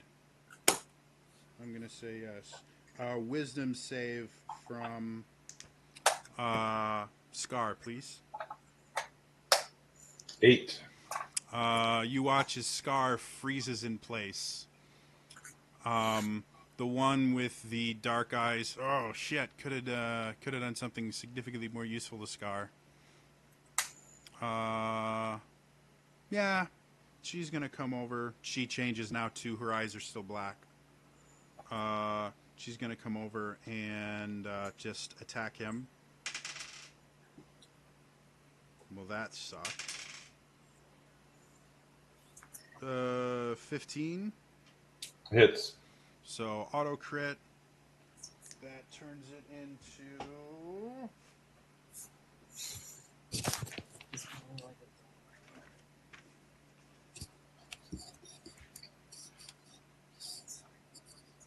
18, 23. Oh, shit, that doesn't do anything, though. No, she makes an attack on him. That's what she does. That's fine She with me. hit, though. She hit and she crit, all right? She hit and she crit. She did a great job. And you can't take that away from her, all right? She did a great job. I'm really proud of her. The other one that fell over walks out the door and starts looking for you. She can almost get to me. She doesn't need to get to you. She just needs to see you because she's going to pop off a bunch of magic missiles. That's 2 damage. That's 3 damage. That's 2 damage. 3, 2, 3. Okay. And the third one, God, immunity to non-magical attacks. I'm seriously considering just making these claws magical. The third one is actually going to go over to Avok and place her hands around your throat and start squeezing. You are now suffocating because you don't have the ability to hold your breath because you can't control yourself. You just immediately start suffocating, which is basically the same as bleeding out. I need an actual death saving throw. Oh God. And I have 2 fails. No. Those are drunk. Those are drunk saves. Those are completely separate. This is an actual death save. Okay. Right. Unfortunately, you'll have to keep these 2 things separate. Fine.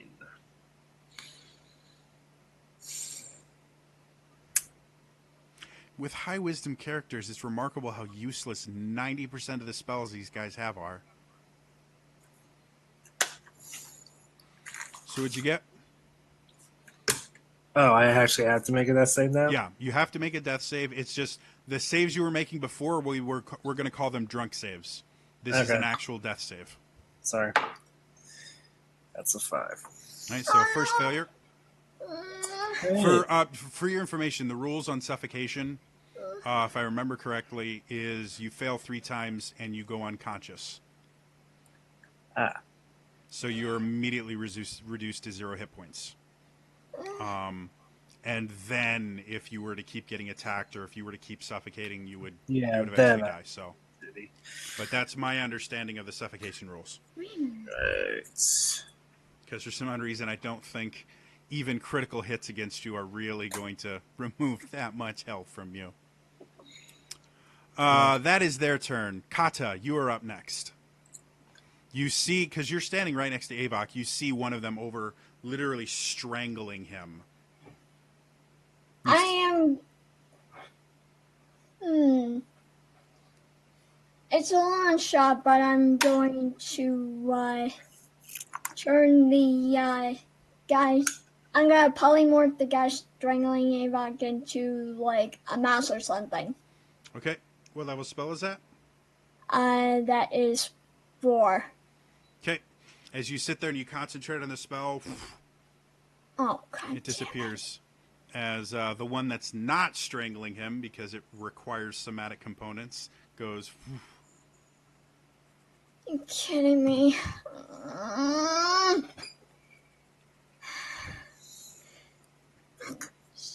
So that was your action. You have a bonus action and a move. Anything else you want to do? The entire area is too small for me to transform, right?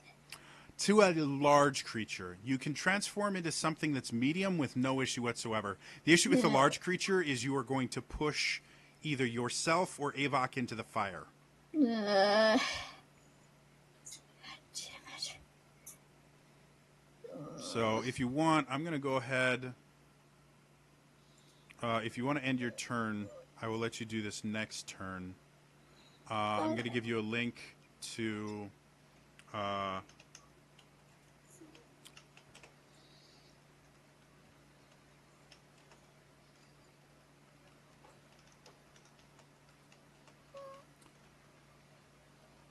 list of monsters by type.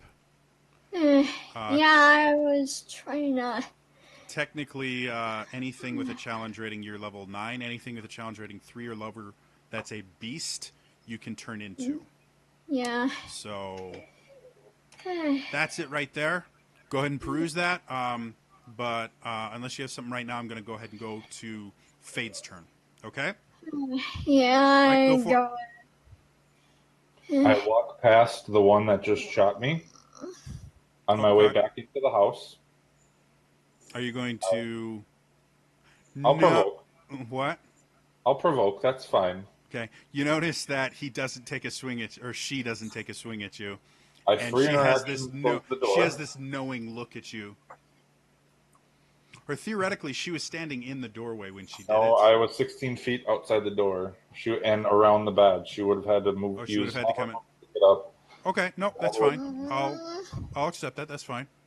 So I go inside the house. I turn around, close the door. I walk to Avok and cast protection from poison, which should remove any poison effects on him. Shit. Because I need my barbarian, please. Yeah, she's out. She's used. She's busy. I'll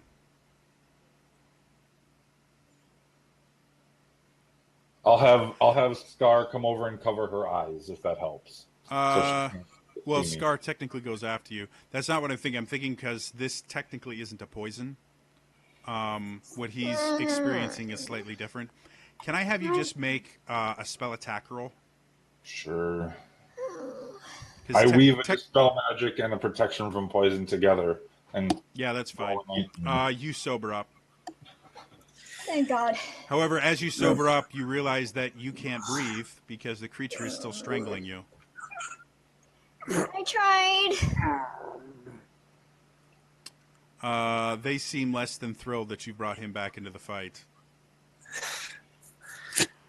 That's it for me. Hey, Scar, telepathically, grapple her and get him off of the barbarian. 8 strength for grapple check. Okay.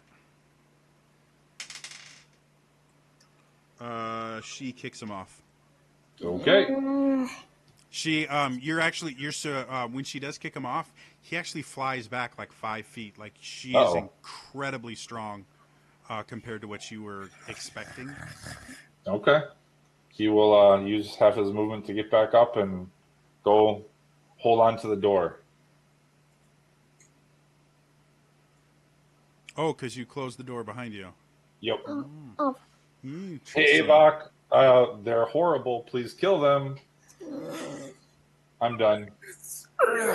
Okay. It's their turn. She's going to continue suffocating you, so make me another death save. No, they go before Kata. Oh, no, Avok goes before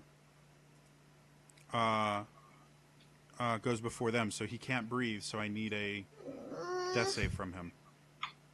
Avok's top of the order. But I thought he wasn't poisoned, so He's can not breathe. poisoned. He can't. No, they're strangling her. I'm still getting strangled. She still has her hands around his neck. He's just not poisoned anymore. Yeah, you're fine. All right, let's solve this problem because I am not enjoying this. You have all your actions and everything. You are theoretically grappled by her, restrained by her. Restrained.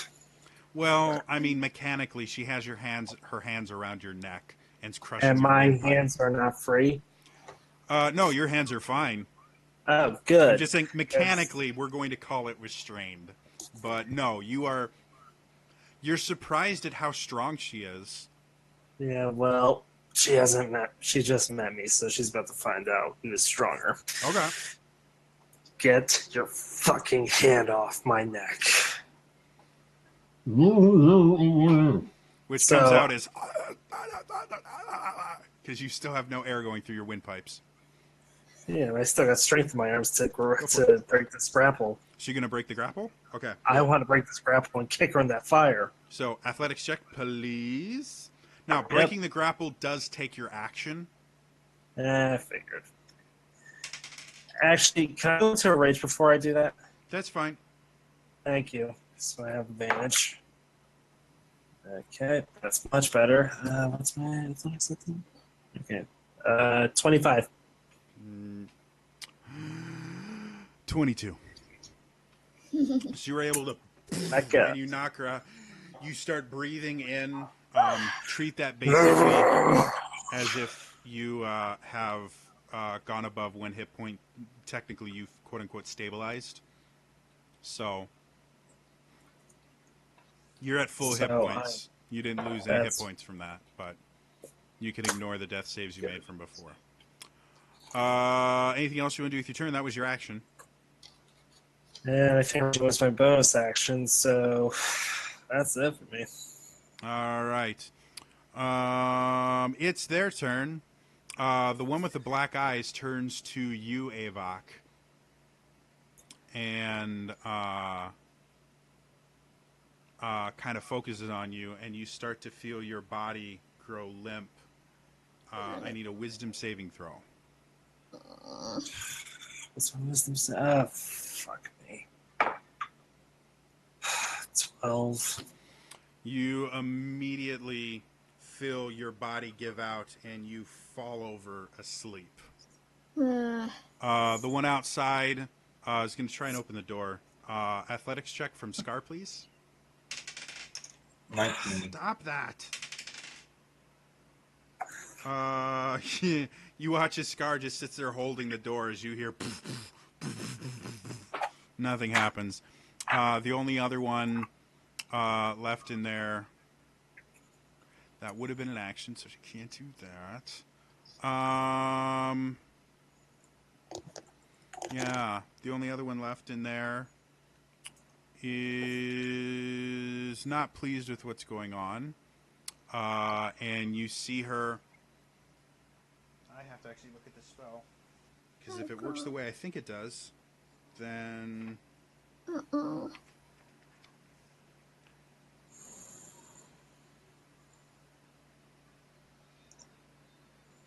Yeah, that's all it takes. Cool. So you watch her sit there and go, "You filthy, disgusting creatures. We will return." And then you hear this loud boom of energy, and you watch as her form starts to fizzle and fade. You hear her scream out in intense pain and agony, and then she's gone. Did she cast a spell or something? Roll me an Arcana check. 13? It looked like magic. Not a spell that you're familiar with. But she's gone.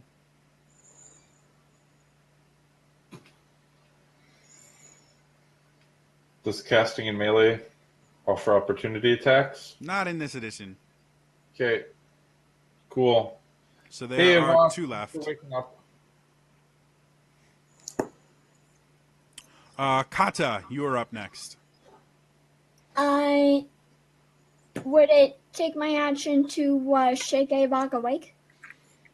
As you kind of bump into him, I'm going to say you realize that whatever has happened to him, you don't think shaking him is going to change that. Darn it. I'm going to use my bonus action to transform into a black bear. Okay. I will multi-attack the guy that just strangled him. Okay. And that's it's a medium-sized creature, right? Yes, it is. Okay. Go ahead and make your attacks. All right. They are magical because you are above level 6. Yes. That is not bad. 21 with the bite. That's definitely a hit. Roll damage. Okay.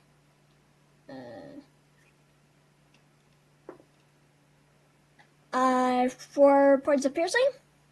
Okay. And the claws.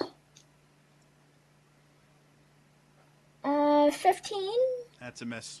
So as you come over and you run over and you sink your teeth into her, you immediately go back and start spitting again and start retching a little bit because you got the taste of her blood in your mouth, and it is the worst taste you have ever had in your entire life. You immediately just come back and try and claw at her, and she dodges out of the way of it. Anything else you want to do with your turn? No, that's my turn. Fade, what kind of bad shit do you want to do? I'm going to cast Spiritual Weapon Okay. in the middle. It's going to look like Avok's axe. Okay. I will then... Oh, I have to hold my whole action, though, don't I? To do what? Can I hold an action Yeah. after doing something? Yeah. So, like, I cast that and then hold an action? You can use your bonus action, move, Okay. All right. and then hold an action. Okay. If it's to cast a spell, it has to Yeah. be a cantrip because you cast a leveled spell as your bonus action. Oh, fuck, you're right. Can I not do that Spiritual Weapon? Sure. All right. I'll just go over and open the door. And is the one still there trying to get in? Yeah, looks kind of perplexed when he's sitting there, and then it just opens. Hello. Constitution save, please. Oh, they have super high cons. They do. They have high everything. It is impressive what these ags have. 19. 19 will pass, but she will still take half of 58. Oh, and they Necrotic have damage. magic resistance. It doesn't matter because she already passed, but 25 plus 4. So 29 necrotic damage. That ignores resistance. that was this one. You said 29, right? Yep. No, yeah. 9 brings it down to 103. Okay. Then I will free action just grab her by the scruff of her neck and position myself on the other side of her so she can't run away. Okay. And then Scar's going to try to grapple her. Hopefully with some help since I'm there. Okay. Since you used your action to cast a spell, I can't really let you quote unquote aid him. But still a strength contest, so Okay. she got a 20. Better than mine. Okay, so she is not grappled. Okay, then Scar will grab the scruff of her neck as well, whatever clothing she's wearing. So we're just holding onto her clothes at this point, not really doing any effect. Well, theoretically, the grapple is like grabbing onto anything, so she kind of Okay, prevented then that. neither of us are doing anything. It means something in about 2 seconds here, so that's the only reason I'm making the distinction here. Okay. She would actively prevent you from touching her. She didn't want to counterspell my spell or anything? No, she didn't. Surprisingly enough. We're done. Avok, you're up. I'm asleep. Oh, you're asleep. I don't think you get a save on the sleep, do you? That's why I asked. They have If I one can wake 6th him level up. spell, and it's Eye Bite. And as far as 6th level spells go, I'm not real thrilled with it.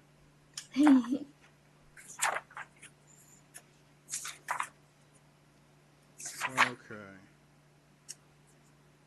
If it takes any damage or another creature uses its action to shake the sleeper awake.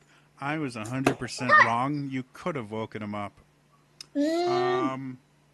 So that was my fault. Let's say you're awake because she woke you up, and I'm going to let her keep her attacks because I read the spell wrong. So you're awake, Avok. What do you want to do? Well, I'll get up and use half my movement. Totally, that eye bite spell looked super cool, and I used it totally wrong. So who's left? Because I've been pretty much out There's of the this one that's fight. out the door that you I'm can't good. see, and there's the one that was choking you that's right in front of you. Oh, perfect. It's time to give a little payback to the choker. All Are you right. still raging? Oh, no, I'm not. Ah! Okay, You fine. can rage again if you want.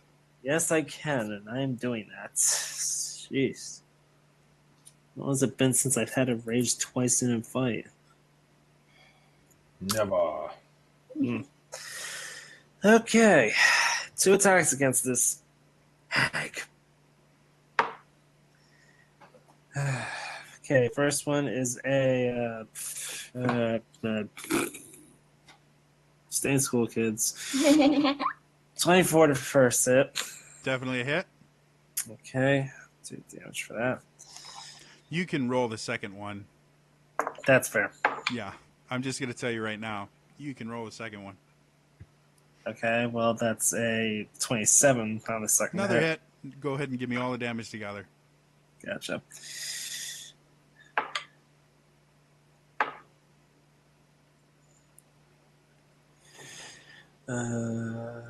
Goodness sake.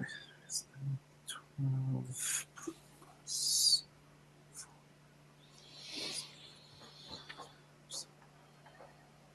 12 plus 22 plus 42,000. 25 damage total. Not bad. Ha, that's funny. Anything else you want to do? They need to make a con save or first. Oh, yeah, for the bleed. She makes it. She makes it. Bitch. Okay. That's my turn. I'm just gonna wait until I can hit her again. Okay. You watch the other two kind of say out loud, "You worthless piles of disgusting filth. We will return for you." And you see them move and then cry out in extreme pain, and they are gone.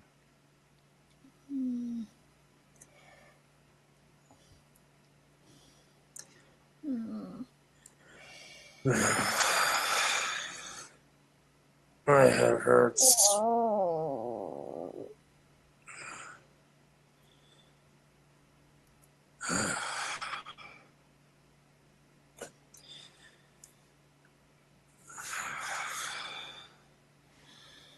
So you guys are now, after the other two leave, you notice that the house itself, the fire goes out.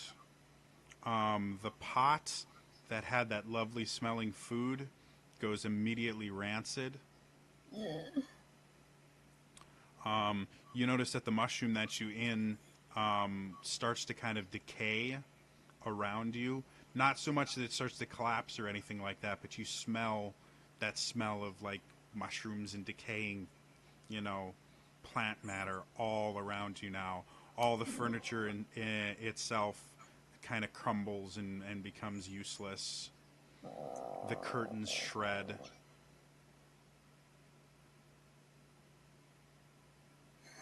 The spiral staircase at the back kind of collapses. The floor itself, you start feeling getting softer and softer. You get the idea that it may not support your weight for much longer. Yeah, let's get out of here. I'm done with this. You get the idea they probably had a basement. And now that it's no longer up to code, you may get to find out. If you stay there too long, you'll find out exactly what's in the basement. Yeah, we're getting out. So you guys go back outside, and it's the same outside that it has been. Kata, you feel a little bit sick to your stomach. Not enough to throw up or anything, but you definitely don't feel good. Oh, God. Never take stupid strangers, kids. Yep, and that's the moral of the story. If you're ever in a mushroom forest and a nice old woman offers you really good smelling food, just say no.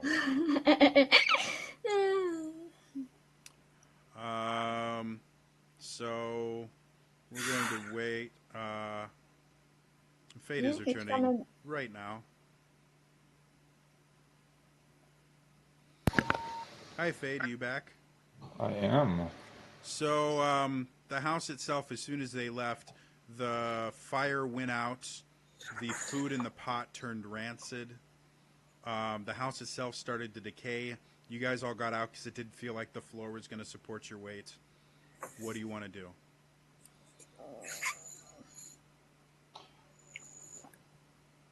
Is Avok awake? Yep, No. Avok's Yeah. fine. I'm good. Avok woke up, got a couple good hits, and then the other two creatures disappeared after screaming in agony. Okay. Well, that was fun. How are you guys doing? Sure, I'm glad I trusted them, hey? Fuck these. Oh. They die. Next time we see them, they die. Right? Like, are you going to vote with me this time? I'm with you on that one. Okay, thanks. Is anyone going to try and find out what happened to the fourth one? Oh yeah, that's Because there right. was four of them. There were 4 of them. And can I still try their scent? No, they just disappeared. They left no scent, no nothing. You have this kind of acrid. The 4th one walked out too. You can't smell 4 scents. All you can really smell right now is this kind of like acrid, almost like burnt hair smell. I mean the one that didn't warp out or didn't even attempt to fight. At least I don't think so. You only got attacked by 3 of them. Darn it. Where'd she go? Well, if you can't tell her, she wasn't really there. Darn it.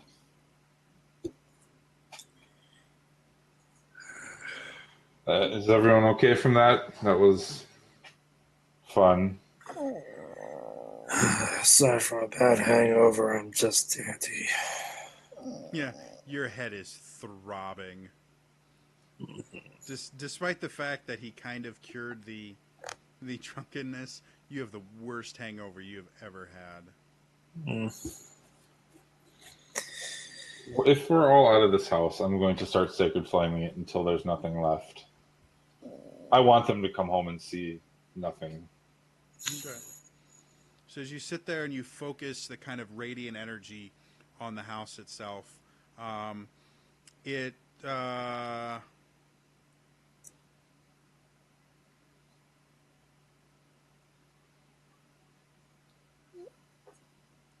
what the hell? Everyone make me dex saves. Oh god. Oh, and I have the bear stuff, which is plus nothing. I'm rolling shit tonight. Me too! I got 1. 6. Fate? 12 and 10. You're all knocked back about 20 feet as this wave of something emits from it and the house collapses in on itself. And I look up to the sky and, why did you bring me here? And then I just fall to my knees and kind of hang my head. You gonna try and get the pulse again? Yeah. Honestly, no. Contact her? No, I'm not. Okay. It's just a frustration thing. Okay. You guys want to make camp? What do you want to do? Yeah, let's make It is kind of late in the day now. Late evening-ish. Again, there's no sun or moon, so you kind of gauge it off of like how tired you are. I would like to cast another detect magic to see. And I understand that the mushrooms are magical and everything in here, but she said she specifically had traps or something set up for the Fomorians. I want to see if that was true, if I can find them. Looking around, you see the house itself has a lot of residual magic to it. Like it's almost like nuclear radiation style radiating magic Right. essence. Beyond that, magic mushrooms, there's that kind of purveyance of just magic in the air. You don't see any like glyphs or any other magical type traps that you would expect a very powerful spellcaster to use. Okay. Then I I will. assume you do more than just look around. I assume you take the 10 minutes and like perimeter search it. Yeah, that's. I just want to walk the perimeter and see if Yeah. I can find anything. Nothing that you can see that stands out as a magical type trap. Okay. Then I will. I will Make me a agree with perception check. Kata. Hmm? Uh-oh. I may not agree with Kata. 20. You do notice there's certain areas where as you're kind of going through, you're really focused on the magic. Right. So that's all you're really focusing on. So you don't notice until you basically step in it. There are these piles of something. No idea what they are. But as soon as you disturb them a little bit, this wave of noxious fumes comes from it. You retch a little bit. You have a real hard time holding down the nothing in your stomach. But beyond that, nothing. They're just incredibly noxious fumes from And something that you think at one point was alive. Maybe many things that used to be alive, but Yuck. you find a couple of these like piles of something in strategic places around the property. it was probably the traps. Okay. Kind of get the idea, similar to, spraying for animals and stuff like that. Sure. I will agree with Kata and say let's make camp. Hmm. And I will throw up a Guardian of Faith, which is a duration, and help us help whoever's on duty. Okay. You guys want to set up a Yeah. watch? let's At this set up a point, watch. Avok, you have been up for 24 hours because you didn't technically sleep the night before. So you do have a point of exhaustion. What, I still have one, or did I get another? Theoretically, you would add another on now Oh God. because technically you didn't sleep the night before. Oh no. Well, I'll take first watch and then sleep the rest of the way. Okay. Just to make things go quicker, the night fairly uneventful. You guys wake up. Avok, you don't have the strange dreams that you had the night before. Alright. And fill up and feel as refreshed as you can be after. Is Fade okay? He's not poisoned, is he? No, Okay. none of you are poisoned or anything like that. You still, like Kata, when you wake up, you still have the aftertaste of whatever it was that you ate in your mouth. So you're less than thrilled about that, but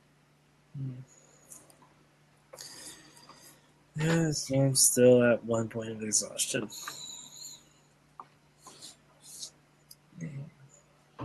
so what do you guys want to do now? Let's see. Now I will try to get a ping. I will, Okay. when I wake up, I will try to start praying again. Go ahead and make me a religion check, please. You should probably have that memorized since it's the basis of this character. 13. All right, so you get this ping from the exact same location it was before. You get that pull back. Oh, okay.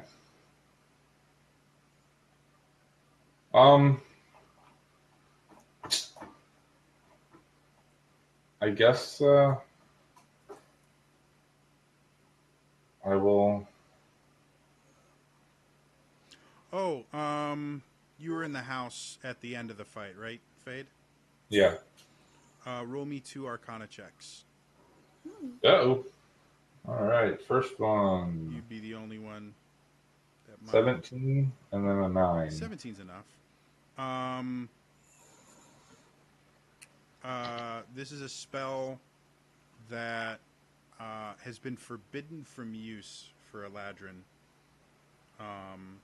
and is not taught anywhere, with the intention of the spell becoming forgotten. Because again, you were privy to things that most people weren't aware of.